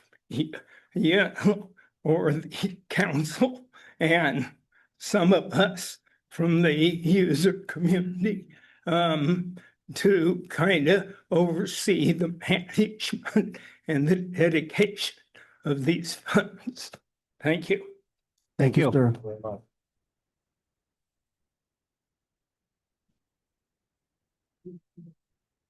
Well, I will try and be brief.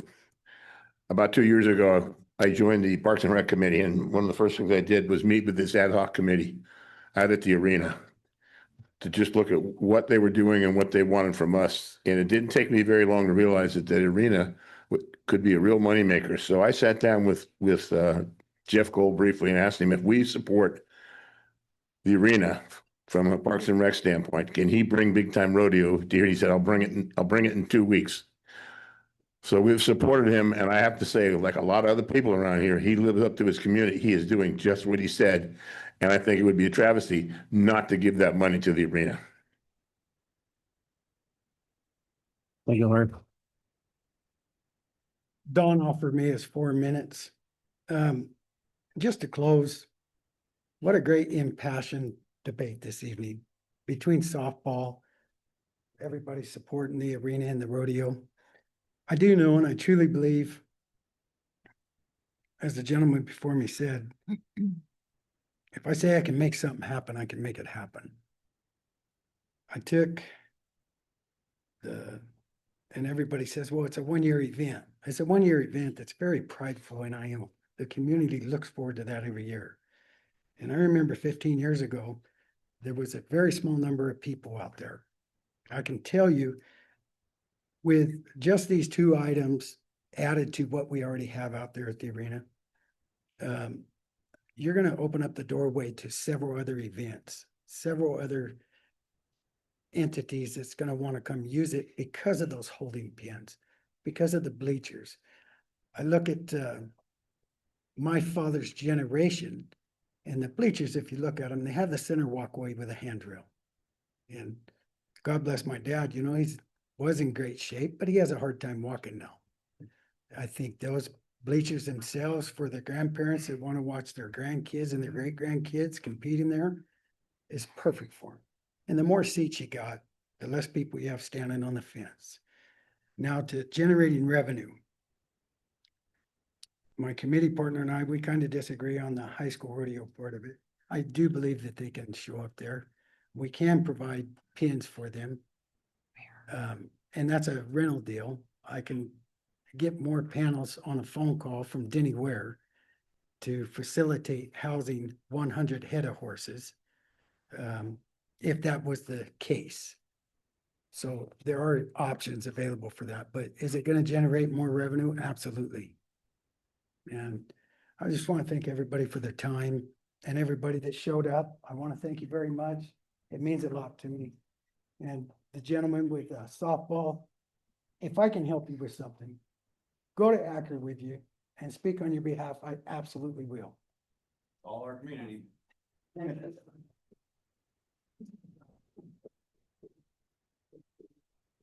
I'm Pam Bennett. I'm speaking as a grandmother of two girls who have played softball for, gosh, 15 years, combined probably 25 years between the two of them. A couple of things. When the people come here to play softball, they're going to spend money in our businesses. The girls deserve equal treatment that the boys have gotten all these years. And the other thing is, it's a really good opportunity for the girls to grow in their sports. And it makes it possible for them to have scholarships. It's hard to send kids to college any longer, but they can get scholarships if they get all this practice in softball. So anyway, I just wanted to show my support. Although I do think the rodeo is important too, the arena is important too, but right now I think softball really needs to get underway. I think the softball group has waited a long enough time when it's been promised for something like 5 years already. So thank you. Thank you. Andrea Bonham as a citizen of Ione. So back in 2012, I led the arena reset and did fundraising, and we actually reset that arena and created what you see now. We made the return lane, the roping box, and the holding pens. But that bigger plan, that was phase one since 2012. The bigger plan was always to add, number one is bleachers, one for safety, as Jeff mentioned, with the center rail, because right now they're not very safe to walk up. And two was the addition of bucking chutes, so you could have events there and you don't have to rent it every time. So that has been on the book since 2012. We did all our own fundraising. I think the city put in 2,000 and we put in, I believe it was in 12 to 13,000 and did it all with volunteer labor. So that is a project.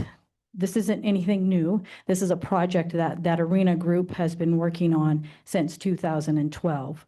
I just want to make it, and the goal of doing all those improvements wasn't just to have this place. It's always been so it can become a revenue generating, so it's self-sustaining. That is the number one goal that they've been trying to achieve at that arena, as the arena committee mentioned. That should be the best use of our funds, is to put in things that will actually make us money so we can get that as a revenue generating. And that's what they've been working towards since 2012.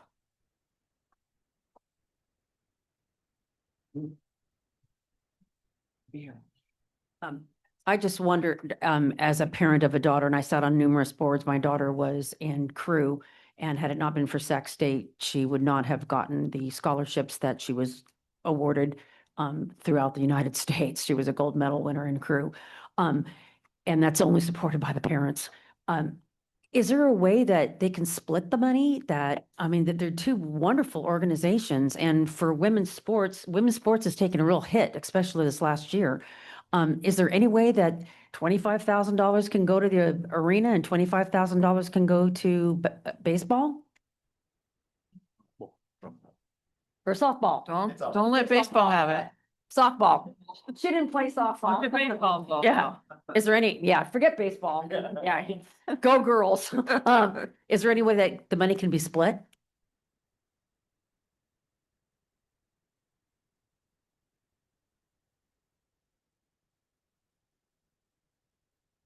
Hi, Marcia Edick again. That's a pretty impassioned plea from two very wonderful organizations, right? We've got the rodeo community and girls softball, and it's going to be a difficult decision to make, obviously. So what I would ask is that before you make a decision, keep in mind that there should be an equal opportunity for other organizations. And the way I see this is kind of like Train Depot Park. We had this money and basically it was going to be earmarked for Train Depot Park for basketball courts. And that was just the way it was. And then we had to scrap that. And here we are tonight with only one proposal with money going to the horse arena, the rodeo community. And softball, girls softball is obviously very interested as well. So once again, to me, it sounds like there's been some shortcuts taken in this horrible government process that we are faced with, because this is government. I'd like to know what public outreach was used on where to use these funds, because normally you see things like in the newsletter, on the city's website, or posted somewhere on Facebook. I didn't see anything. I didn't even know this was going to be on the agenda until the agenda popped up on the city's website. It says that you reached out to other organizations. I'd like to know what other organizations. We've heard from two. Were there others? Who are they? I'd like to know more about the deadline for using those funds. Mr. Epperson said there really wasn't a deadline.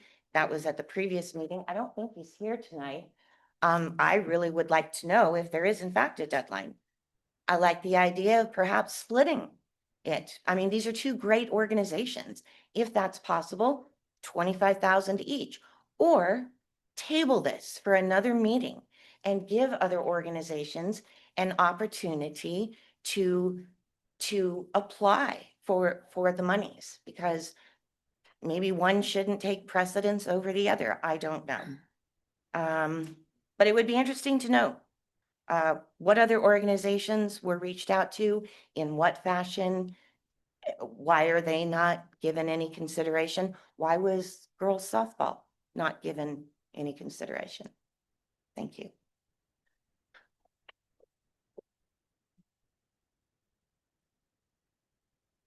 Can I use somebody?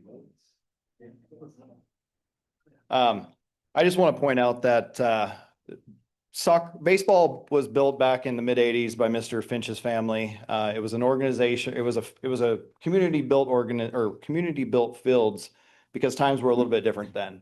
But I do want to say and make the point that baseball has literally built their own fields. They literally pay rent to you guys. They literally pay for everything to run their organization and bring business to this area. Soccer pays you guys to use your fields. Maybe not enough. That's not my deal. That was your guys' agreements. Water is very expensive, but those things are paid for by that organization, built by that organization, maintained by that organization, and mitigated through you guys at a point. Those things, when I was told about softball fields, they basically said, if you can come up with money and find the money and fund it, go ahead. Yeah, that sounds great. There was nothing else that said, oh, well, we'd love to help as a community and build these things. So I went out on my own and talked to the community, have lobbied, have had meetings with multiple city managers, Michael Rock, which isn't mentionable or worth mentioning, but I did.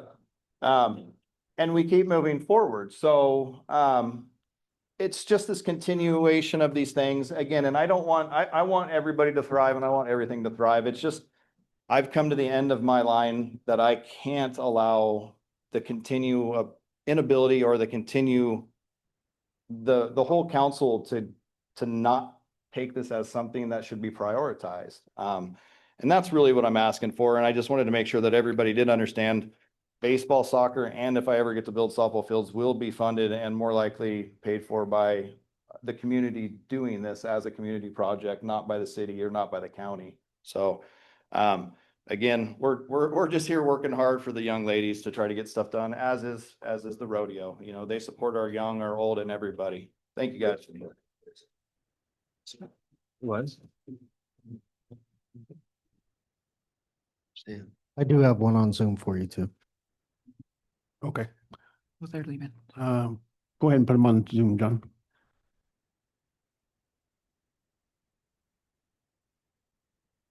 Go ahead. Can you hear me? Yes. Okay, excellent. My name's Christy. I live over on Spring Creek.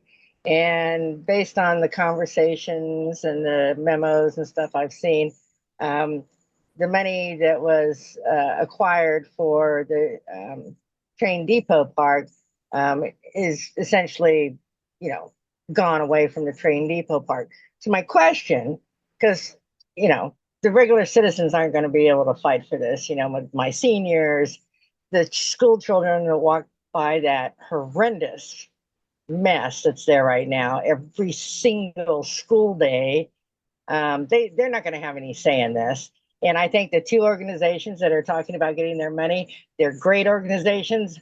And I hope that, you guys can come up with some kind of conclusion that helps both of them. But I want to know from the city, what are you going to do about the train depot park?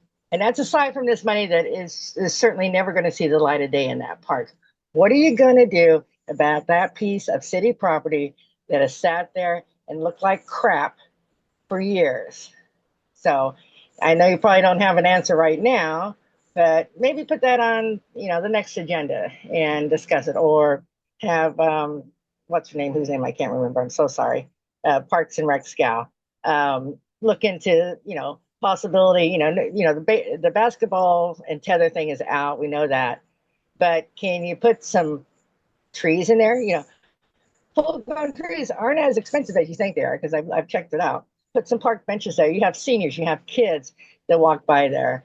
Sometimes those seniors and kids need to sit down and rest for a little bit, maybe have a little bit of quiet time. So I want to know what you're going to do about that piece of property.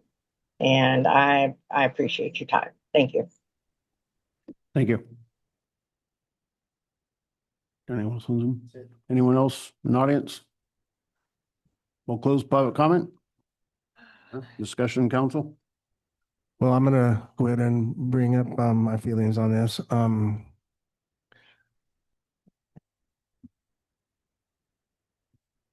I'm not going to be a fan of people involved with softball, and I'm a huge softball person, and I believe that this is going to take care of itself through this master plan. And I'm a big supporter of getting this done through the master plan, so they have their fields, and the city will be very involved with them. They'll be very involved with Mr. Baker. My encouragement would be to them to start doing some fundraising, as much fundraising as possible, so we can get this all financed. The city can only afford so much, so it's going to take a lot of donations. Just prove my point. Mine too.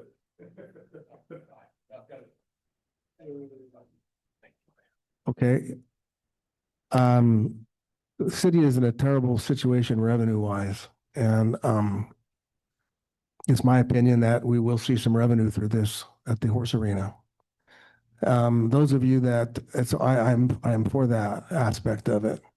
So those of you that think that I'm not being sincere regarding softball, we'll talk about it when this comes to fruition, because I know what my true intentions are. And if you know me, you know my intentions are true. So. Any other council comments? Yeah, go ahead. Go ahead, Dominic. Well, first of all, I support, of course, all youth sports. But this is a question of funding. The horse arena, we have spent a lot of money on the horse arena, the council. We spend money on the tractor, we spend money on sand, money on the groomer. We paid someone to run the arena, I think 18 months ago, and they promised us 85,000 a year in return. We got minus 10. The arena already is in the hole 350,000, and it hasn't made any effort to pay anything back. So those are my negatives with the arena. Putting any more money into the arena, and it's not about, rodeo. It's just the arena. Okay. I wish that we had more discussion on this instead of you come tonight and it's like, I hate it when it's, you got to spend it tonight or you lose it. That's the worst planning that I've ever seen. And it's not the first time. That is a typical thing that goes on at city government. We always get put under a deadline, so we got to make a decision. And I don't like that at all. What I want to see is, we could split the money. That's an option that we should have been discussing prior to tonight. If the city would commit to softball, like, right here and now, and say, look, the next thing we do, it's not going to be a basketball court, or it's not going to be anything other than girls softball. And I'm going to be one of the council members that puts you on next meeting to be in. So they're on the master plan. They're just not on the capital improvement plan. So if the city would commit to move in girls softball to the front, after this item, if we decide to spend all the money on the arena, then that would be a good deal for me. That would be a good trade. Even though I personally am very skeptical about whether I'm ever going to see any money come back. But prove me wrong. I like to be wrong. The other thing is we did have a committee, and I understand it was a pretty impressive committee with a lot of people on there, including Jeff Gold, that, worked through all these items, and they had a list of things to do. And now it seems like that just kind of went out the window and it went this way. So, where I'm at is if we can commit to girls softball is the next thing we're going to do. We're going to go back to ACRA. They still have $150,000 up there, and we get some seed money from ACRA and we start doing girls softball like this year, then I would be okay with expending the revenues on the arena. If not, then I would like to do a split. We can't really split it with girls softball now because they're not. I haven't taken the stats, but we could commit to, say, the bleachers tonight, and we can talk about something else in a couple of weeks when we get some more information back. So that's kind of where I'm at. I mean, I support both, youth sports, but we should have been talking about this a little bit longer ago than, this just came up at Parks. And then I've got other entities as well that want to know how come, they never got any funding. So it's a difficult position for the council to be in, but I do, and I know we all do, support all of the youth sports and everything else. So that's my 2 cents. Thank you. I've been involved in both. I ran the arena. You can thank me for those new roping boxes. So it's a tough situation because softball and rodeo, I mean, that's American. You can't get any more American than rodeo, and rodeo's taken off, and the horse industry has taken off. Softball has taken off. And it's you got to come down to the process, because we keep throwing process out the window. We did a community outreach in 2023. At the top of the list was softball from the community. The arena didn't even hit the chart. And that was community-wide. They all met at EB Hall. It was quite an outreach program. And George knows, I like to follow policy, but I want to look at the fact that this arena committee that we formed, George asked me to form an arena committee. I didn't want to do it because of this city's history at that arena. But then we did. I picked the best ones I could find. I was surprised they all said yes. I picked one from every single discipline. Picked Jeff for rodeo. I picked Stacy for her involvement in WPRA, her city experience when she worked at the city of Galt. I picked Jenny Sherbo, who is Miss High School Rodeo. If anybody is High School Rodeo, it's Jenny Sherbo. She puts on a lot of charity events. She's very successful. Everybody I picked was successful. I picked Dawn and Deb, who have Main Street TAC in the back, Jen Gillum, who's very high up in the reining discipline, and lo and behold, and Bill and Veronica, and we had the best of the best, and they showed up and they went right to it. We went out to that arena and we said, what is our first priority for this arena? Because it has tanked over the last 20 years. And so they sat down and they identified, we need to make revenue and we need to make it fast. How do we do that? They focused on the upcoming winter. They set out a plan. They said, we need sand in that warm-up pen because it got stripped away when they cut away the hillside. City Council approved that sand on November 19th. There's still no sand out at that arena. Still no sand. It was approved by council. They got the tractor bought. And then someone tried to put on a barrel race and the city said, bring your own tractor, you can't use ours.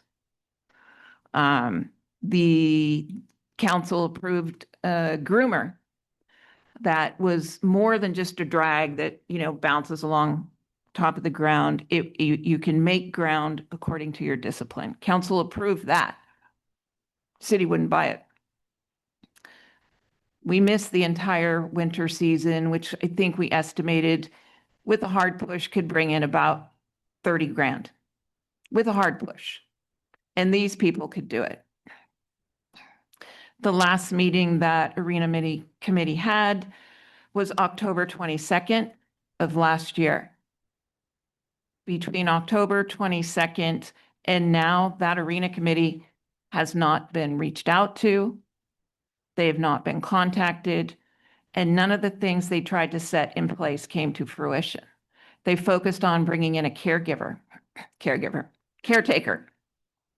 that would oversee the arena, possibly live there, and sort of be a watchdog out there. That was the goal. But this time, instead of the city hiring the person, the Arena Committee was going to interview everybody and pick the right person. They also discussed taking over all the administrative functions from the city. City wouldn't have to rent the arena. They wouldn't have to deal with anything. The committee was going to do it all for free. And it was a pretty good plan. These bucking chutes and these livestock pens were down on the bottom. They were on the list, but they weren't up at the top because they're not money makers themselves. Do they bring in events? Yes. Do they support all the disciplines? No. So they focused on what are we going to spend money on that hits every single box. Every box is checked. Barrel racing, ranch rodeo, gymkhana, reining, although I don't know if you could have some reiners in there. Cutting, we talked about putting a cutting arena out there, and the livestock pens could help the cutting. And then they got ghosted for politics. And then here we are, and we're focusing on one discipline. I'm focused more on the community outreach that we had last year or the year before, Mr. City Manager, that the prior city manager put into play. They reached out to the community, said, what do you want to see in Howard Park? So here's my thoughts after listening to all of this and hearing Mr. Lee say there's another $150,000 there, and knowing that Dan Epperson said there's no deadline. You've got two passionate groups here, very passionate groups. I think we should table it. I think they should get together. I think we should have a sit down with ACRA. The problem I see with the arena is the city still to this day does not know how much it costs to run that arena. And that was one of the things they ran into when they wanted to get a caretaker. They were trying to put an agreement together and see what worked for everybody. And they couldn't get the information from the city to put the contract together. It takes a lot to run that arena right now. One of the things they put on the wish list was they're called big butt fans. They hang on the inside of the arena. You get those fans going. It changes the temperature in that arena. So you don't have as much condensation in the winter because the arena, it's like it's raining in there. As soon as the sun comes up, the condensation on that ceiling of that arena, it literally rains. Those bleachers were on there as well. But then we talked about, well, how do we regulate tickets? How are they going to, where are we going to have our ticket booth? So things like that came up. I don't think you could have had a better group to talk about it and put things together. And I would say if you can bring that committee back and give them the attention they had last year, work it that way. But I would recommend tabling it. You know, we have an in with Epperson. He was on city council. He does live in Ione. He is on the board of supervisors, and there's other members of the board of supervisors that I think support softball. That's a regional sport. Howard Park is a regional park. So I would say table it, go back and see if we can get more money. I'm sure between Derek and Jeff, you know, let's get, I sat on ACRA for a while and I listened to where they were putting the money. And never did Ione ever come up. So that's what I'd like to consider, and I would like the rest of the council to consider, because we're not going to make everybody happy. But maybe we can make both groups happy. May I say something, Mr. Mayor? Let me see if other council members have anything else, and then I'll let you come in at the end. Anything, Mr. Mitchell? Softball project. Why it's not on the capital improvement plan is kind of freaking disgusting. So I believe that definitely needs to be a priority for this town. ACRA certainly has never prioritized Howard Park, which is why we got out of ACRA. The deadline that they're talking about is all the other cities coming for the money that's left over there, and you can bet they'll be coming fast. Do I believe softball should be a priority? Absolutely. Do I think the money should go for bleachers and pens? I kind of lean towards yeah, because that's another one that we could finish off, but I would require Jeff Gold better hold some fundraisers for softball. It's tough. Fundraiser for softball out at the. Because I'm not picking one or the other. We as a town and as citizens need to hold the supervisors and the county responsible and say, we want softball. We also want our folks out at the pens taken care of. So that's where I'm at. Anything, Mr. I want to piggyback on, it is a travesty that this is on the CIP. It has to be done. I honestly wasn't aware that it wasn't until just now. I thought this had already been taking place because I believe softball should be number one priority in this city. I mean, I think they've gotten screwed over for a long time. I want to work in conjunctions with them on fundraisers and stuff. I just know what the city can and can't afford. But that has to be our number one priority. My vote for this when it comes to the arena is strictly as a monetary thing. We need revenue in this city, and we don't have any revenue in this city. And I'm banking on Jeff to bring some revenue in this city. And I'm saying I'll work very hard to help softball raise money in any way I possibly can. But softball, girls softball is number one priority. Whether people believe me or not, that's how I feel in my heart. My wife and I talk about this daily. It's a terrible situation to be in because I know what my heart wants to do, but I know what in my heart, I also have a passion about how we're going to get there. And it has to go into this master plan and stuff. And I'm trying to look at the big picture. And so I want to make it very clear that I am totally 100% for softball. This is a monetary decision for me to bring in revenue. And, but that's where I stand. I just want to clarify from speaking earlier. Mr. Lee, definitely. I would like to recommend following Mr. Atlin's suggestion in terms of voting for the arena and then pushing softball to the top priority. That's what I would recommend. The other thing that I'd like to clarify is, Ms. LaFane, I did not ask you to form the She did. You said Jill Curran said I was the best one to talk to. I have your email saying that you wanted to form a horse arena. Oh my gosh, So you're wrong. next time I will show the emails. No. I didn't want to do it, George. Okay, anyway. But And I would recommend that we follow the council. Arena committee, Okay. we all sat. He's talking, point of order. To follow Dominic's recommendation. And again, the time for softball will come when the master plan is I'm gonna make a comes up. motion. Because again, you know, they will know the dimensions, they'll know the parking. That's what the master plan is supposed to do in terms of working the traffic flows and so forth. So he will have that opportunity. And so once he has that opportunity, once he knows the dimensions, then he can have engineered plans drawn. I don't know if he has engineered plans drawn now because he doesn't have the dimensions. So that has to come first. But we need to help him get there and make it Yes, a priority. Absolutely. And that's why I would agree with Mr. Allen that I would make it a top priority if this gets done to pursue that and put that at the top of the list. Yeah, I'd like to make another comment since we're kind of doing a free-for-all. Have you reached out to the community, Mr. Lee, to see how they feel about, and I don't know how many events, Jeff, and I'm not against rodeo, Stacy knows that.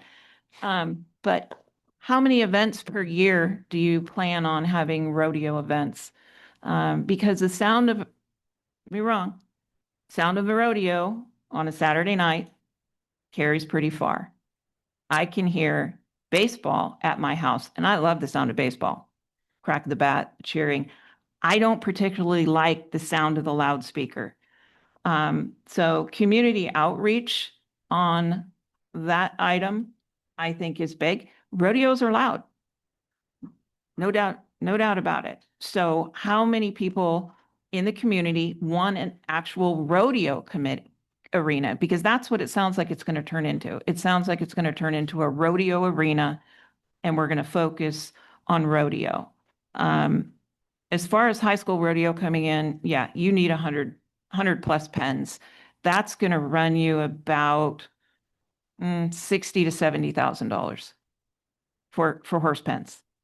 Where are they gonna put those horse pens? Where are all of those horse trailers gonna park? I'm glad you find this amusing, Mr. Lee. Yes, I do. Yes, I know you Because you're do. using this pulpit as a narrative to promote your own narrative. Yes, I do. That's what council members do, But you go overboard sometimes. going overboard. Order. Yeah. Well, when you can run for council. Because, Mr. Lee, this was not done properly. You didn't go to Parks and Rec, you didn't go to the Planning Commission, and you yourself admitted you don't want to deal with people that tell you no. And unfortunately, that's what we're here for. Oversight. And when the community spoke out, their first choice was softball for the girls. And that was in 2023. I wasn't here in 2023. Well, I'll show you I wasn't here in 2023. but that doesn't wipe it out, though. The community is still here. We're not here to argue with Mr. Lee. We're here to, if someone would like to entertain a motion. I think we Dominic, all would you, I will make a motion to, I will make a motion to table this discussion and this decision until we have more information from ACRA. Concrete information about how the total amount of dollars that we have available, have a sit down with ACRA and Dan Epperson and the board, and get something in writing and move forward then. Because I'm We have telling a you right second? now, the community is not going to be happy that they weren't contacted on this. We have So a that is second? my motion. Before anyone makes this, I would recommend everyone make any motions that they have before you second. There's If that- already a motion on the If that's floor. tabled for only 2 weeks, I would second it. I don't want it tabled for months. Yeah. I want to get back on this at the very next meeting. So That's not enough time. Well, So we have a first and a second. All in favor, say aye. I, Opposed? No. no, Noes have it. okay. Right. But we knew that. that said, I would like to say that I think everyone here knows that we're all both in favor of both sides. I probably got 50, I guess they're called baseball moms on my phone texting me because I spend a lot of money donating to those $400 bats. So we all want to support each other, but how I see it is this money needs to be spent in the way it is presented, and we will work on helping softball. But this money, I believe, will help the arena at this point in time much better, and it's actually not very much money at all that would softball need. I think softball needs a couple $100,000, which I think everyone here is willing to help us somehow. So with that said, would someone entertain to make another motion? Okay, I'm gonna need help with this. I want to make a motion that we authorize the funds for the horse arena with the caveat that softball will be number one and on our priority and CIP, correct? Top of the priority on the CIP for our master plan that's coming up. And that the city council will recognize that and support that. It'll be on the next agenda. And it will be on the next agenda. And the city manager will go to Accra and ask for some of the funding, well, as soon as he can For for softball? out of the 150 that's remaining. It's an amendment. It's an amendment. So amended. I'd second that. Do you have a motion, council? What do you think there, Josh? Well, some of it's just direction to the city manager that he can implement based on Okay, council's direction. But if it's generally, I think your last component can be followed regardless. But your motion would be approval of the 50. Approval of the funds for the horse arena with the caveat that softball will be number one priority for the city through our CIP plan and the master plan. Number one. Direction to staff to update the CIP and Yes, place. and report and this on the next agenda. And I also think it's very important. That's my motion, and then I want to make a comment after that. The comment from the city, the authorization would be the city manager would be authorized to enter into an agreement with ACRA for the funds with this motion. Yes. Second. We have first and second. All in favor, say aye. Aye. Opposed? I'd like to make a, Can I say my vote? I didn't realize, ma'am, that you hadn't. All I usually don't get a vote here. all opposed? No. Okay, ayes have it. Wow. Vice Mayor. Okay, I just want to make one comment that to reduce any friction or lack of communication, I want to offer myself to the softball group as a liaison to the city council. I'll be happy to work with Mr. Baker, whoever, the city is a liaison with the city council. If another council member would like to join me, that'd be great.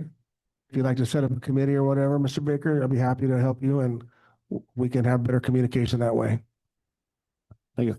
Okay, moving on to item 4. Do you have some paperwork for us, Janice? 5. It'll be a appointment of commissioners to the planning commission to fill 2 vacancies for terms October 24 through October 28. So is Mr. Caputo going to resign from Parks and Rec? You can't serve on 2 committees. You got one on it? Let's go over the Attorney. Oh, you want attorney? I don't know. What do you think? Hey, if you guys are done, you can go outside or you can sit down and be quiet, and this is gonna go pretty quick. So if y'all wanna take time to leave so you can go talk outside. Is there 3 people applying for 2 spots?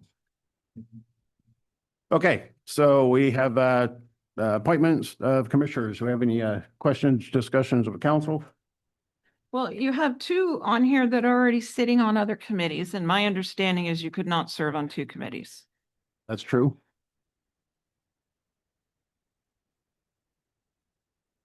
So let me get this straight. He resigned from the CFD committee to be on the Creek Committee, and now he's resigning from the Creek Committee to be on the Planning Commission. Yes.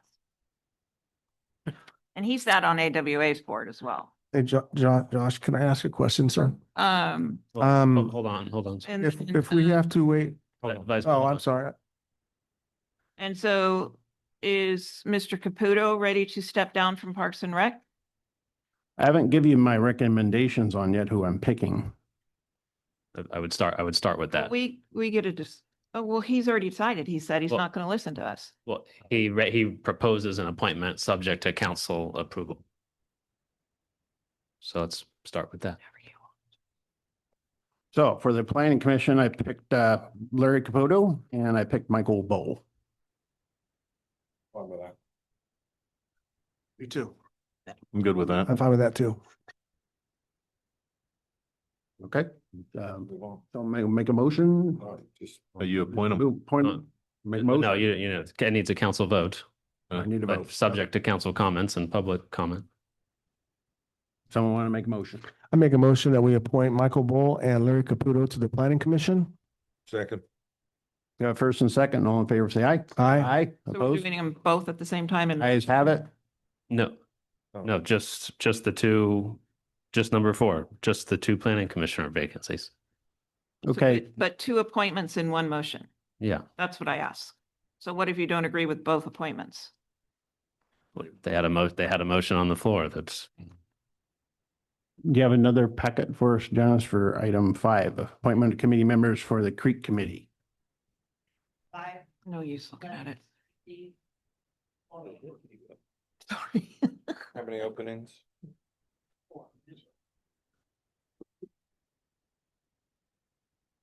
So there's one person on the committee, pardon me.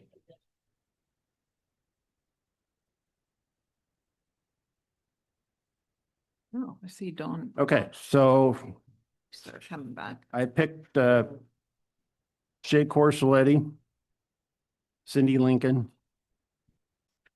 Don Vicari,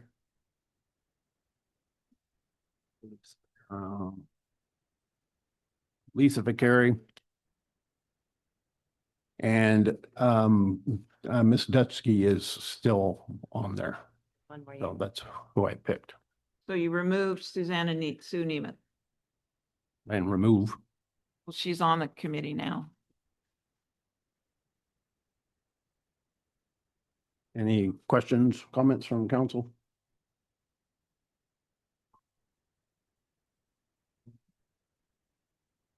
I would have liked to have seen Sue Nemeth, but it's your choice, so. Yeah. Whatever you choose. Madam Clerk, we have 2 different terms, 2 members are, so in your recommendation, specify which 2 are going to be from June 25 through June 2027, and which 2 are going to be from June 2024 to June 2026. Okay, I'll put Shay and Cindy on the short. Does that work? And then Donna Lisa on the long.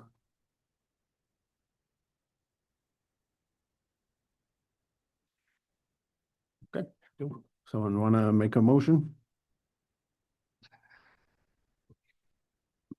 Well, I'll make a motion for Donna Lisa on the long one, Donna Lisa Vicari. Second. You got to place Cindy and Shay. And agree to your Cindy and Shay. appoint Cindy Lincoln and Shay Corsoletti to the 2 short vacancies. Yeah, I'll second that. We have a first and a second. All in favor, say aye. Aye. Opposed? Ayes have it. Moving on to reports and communications from city attorney. You have anything to? No, I just thank you again for council's direction and participation and patience through the golf course chapter, and it was a good night for everyone here. Thank you for all your hours. Billable hours. Yeah, billable hours. All right, reports and communications from city manager. I just have one before I'll let Andrew take over. The RFP closed for the engineering last week, and there were no applicants. No one applied. So Yeah, I am going to bring to the council next meeting to extend Wildan's contract. There is a provision in there to extend it for one additional year. So I will bring to the council to extend his contract for one additional year. That way there can be some continuity with respect to Wildflower, so forth. And after several conversations with Mr. Boards, Wildflower is at a critical juncture right now, so it's important to have continuity. So I'm going to bring that to the council next council meeting. And Andrea has a very, very brief financial report with respect to some of the scheduling. We keep doing this. Keep doing what? No, I just wish that we did this in a presentation so the public could hear you. Because everybody's leaving and we did this last time. You had such important information and most of the people were gone. I did have a few And that's folks. where workshop number one comes in. Yes. I did have a few folks last time asking me Yeah. if we would I would move like- this into the regular meeting. Needs to be in the Which we should. presentation up front. Yeah. Okay. So the first thing, I usually start off with our interest. Our interest for June was 42,979, which follows our normal pattern of popping up and popping down. It goes between 45, 46 and 41, 42. So nothing's changed there. So on basically the schedule, I reached out to everyone to pull them to find out on workshop. So workshop number one, we're scheduled for next Thursday, the 10th at 6 p.m. And that's for the community and council. And the things that I'm looking at for doing for workshop number one is the first thing is the year-to-date revenue and expenses report. That tells us the 24-25 budget. So you guys know where you are on your 24-25 budget, which is closing out. It actually won't close out for a couple months because we haven't even gotten the June bills yet to pay. So the bills that we'll be paying in July are usually for the fiscal year 24-25 and in that budget year. You usually don't start paying your August bills or your July bills until they come due in August. So we've got a little time there. So that's the first report we're going to look at is where we are on 24-25. Also, you guys, the council approved several items. I think this goes to a comment that was made before. You didn't have a capital budget last year, and you guys did several improvements of capital projects.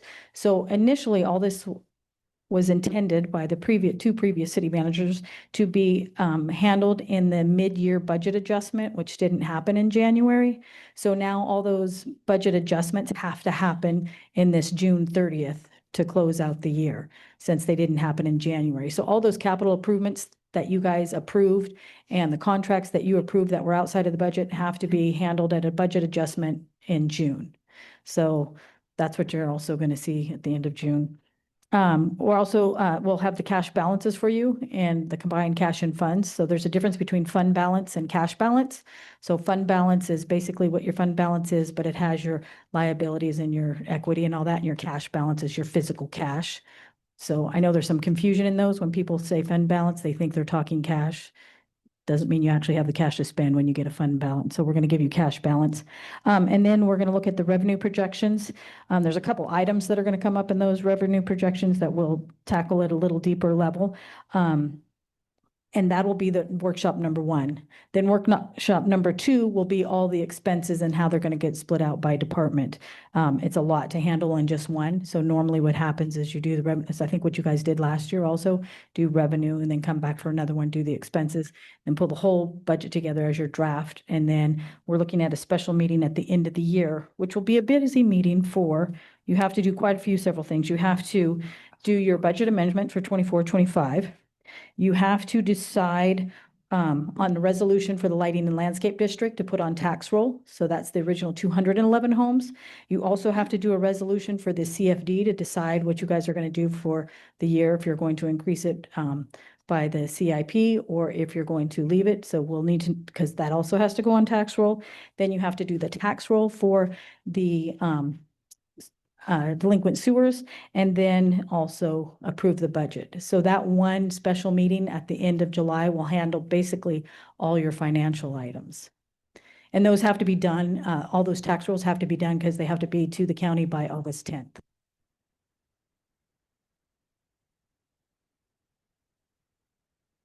Thank you, Andrea. Gee, thanks. Anything else, George? No, that's it.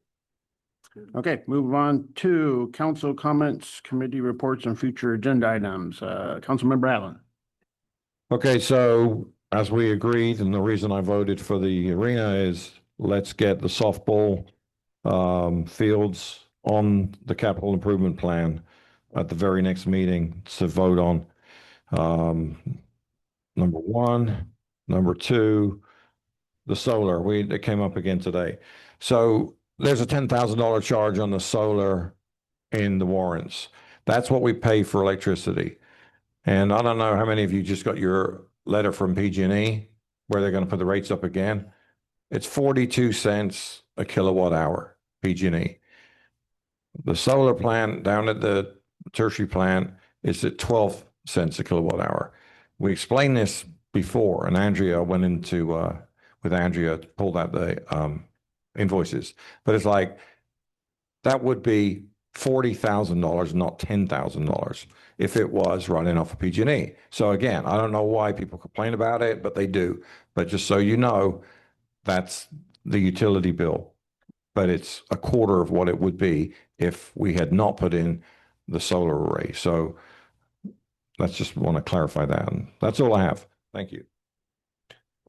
Councilmember Levine. Yeah, so Saturday on my way home, I looked over, thought I'd go over and check out the water in the pond. The arena lights were on. It was 7:30. Nobody was there. There were dirt bikes on the hill, tearing it up pretty good. And I was just curious if somebody had rented it or they just left the lights on. I don't know. Did somebody rent the arena on Saturday? Yeah, anyway, the lights were on. I'm sure that's probably a $200 or $300 expense. Dominic, did you put it on the next agenda? Yeah.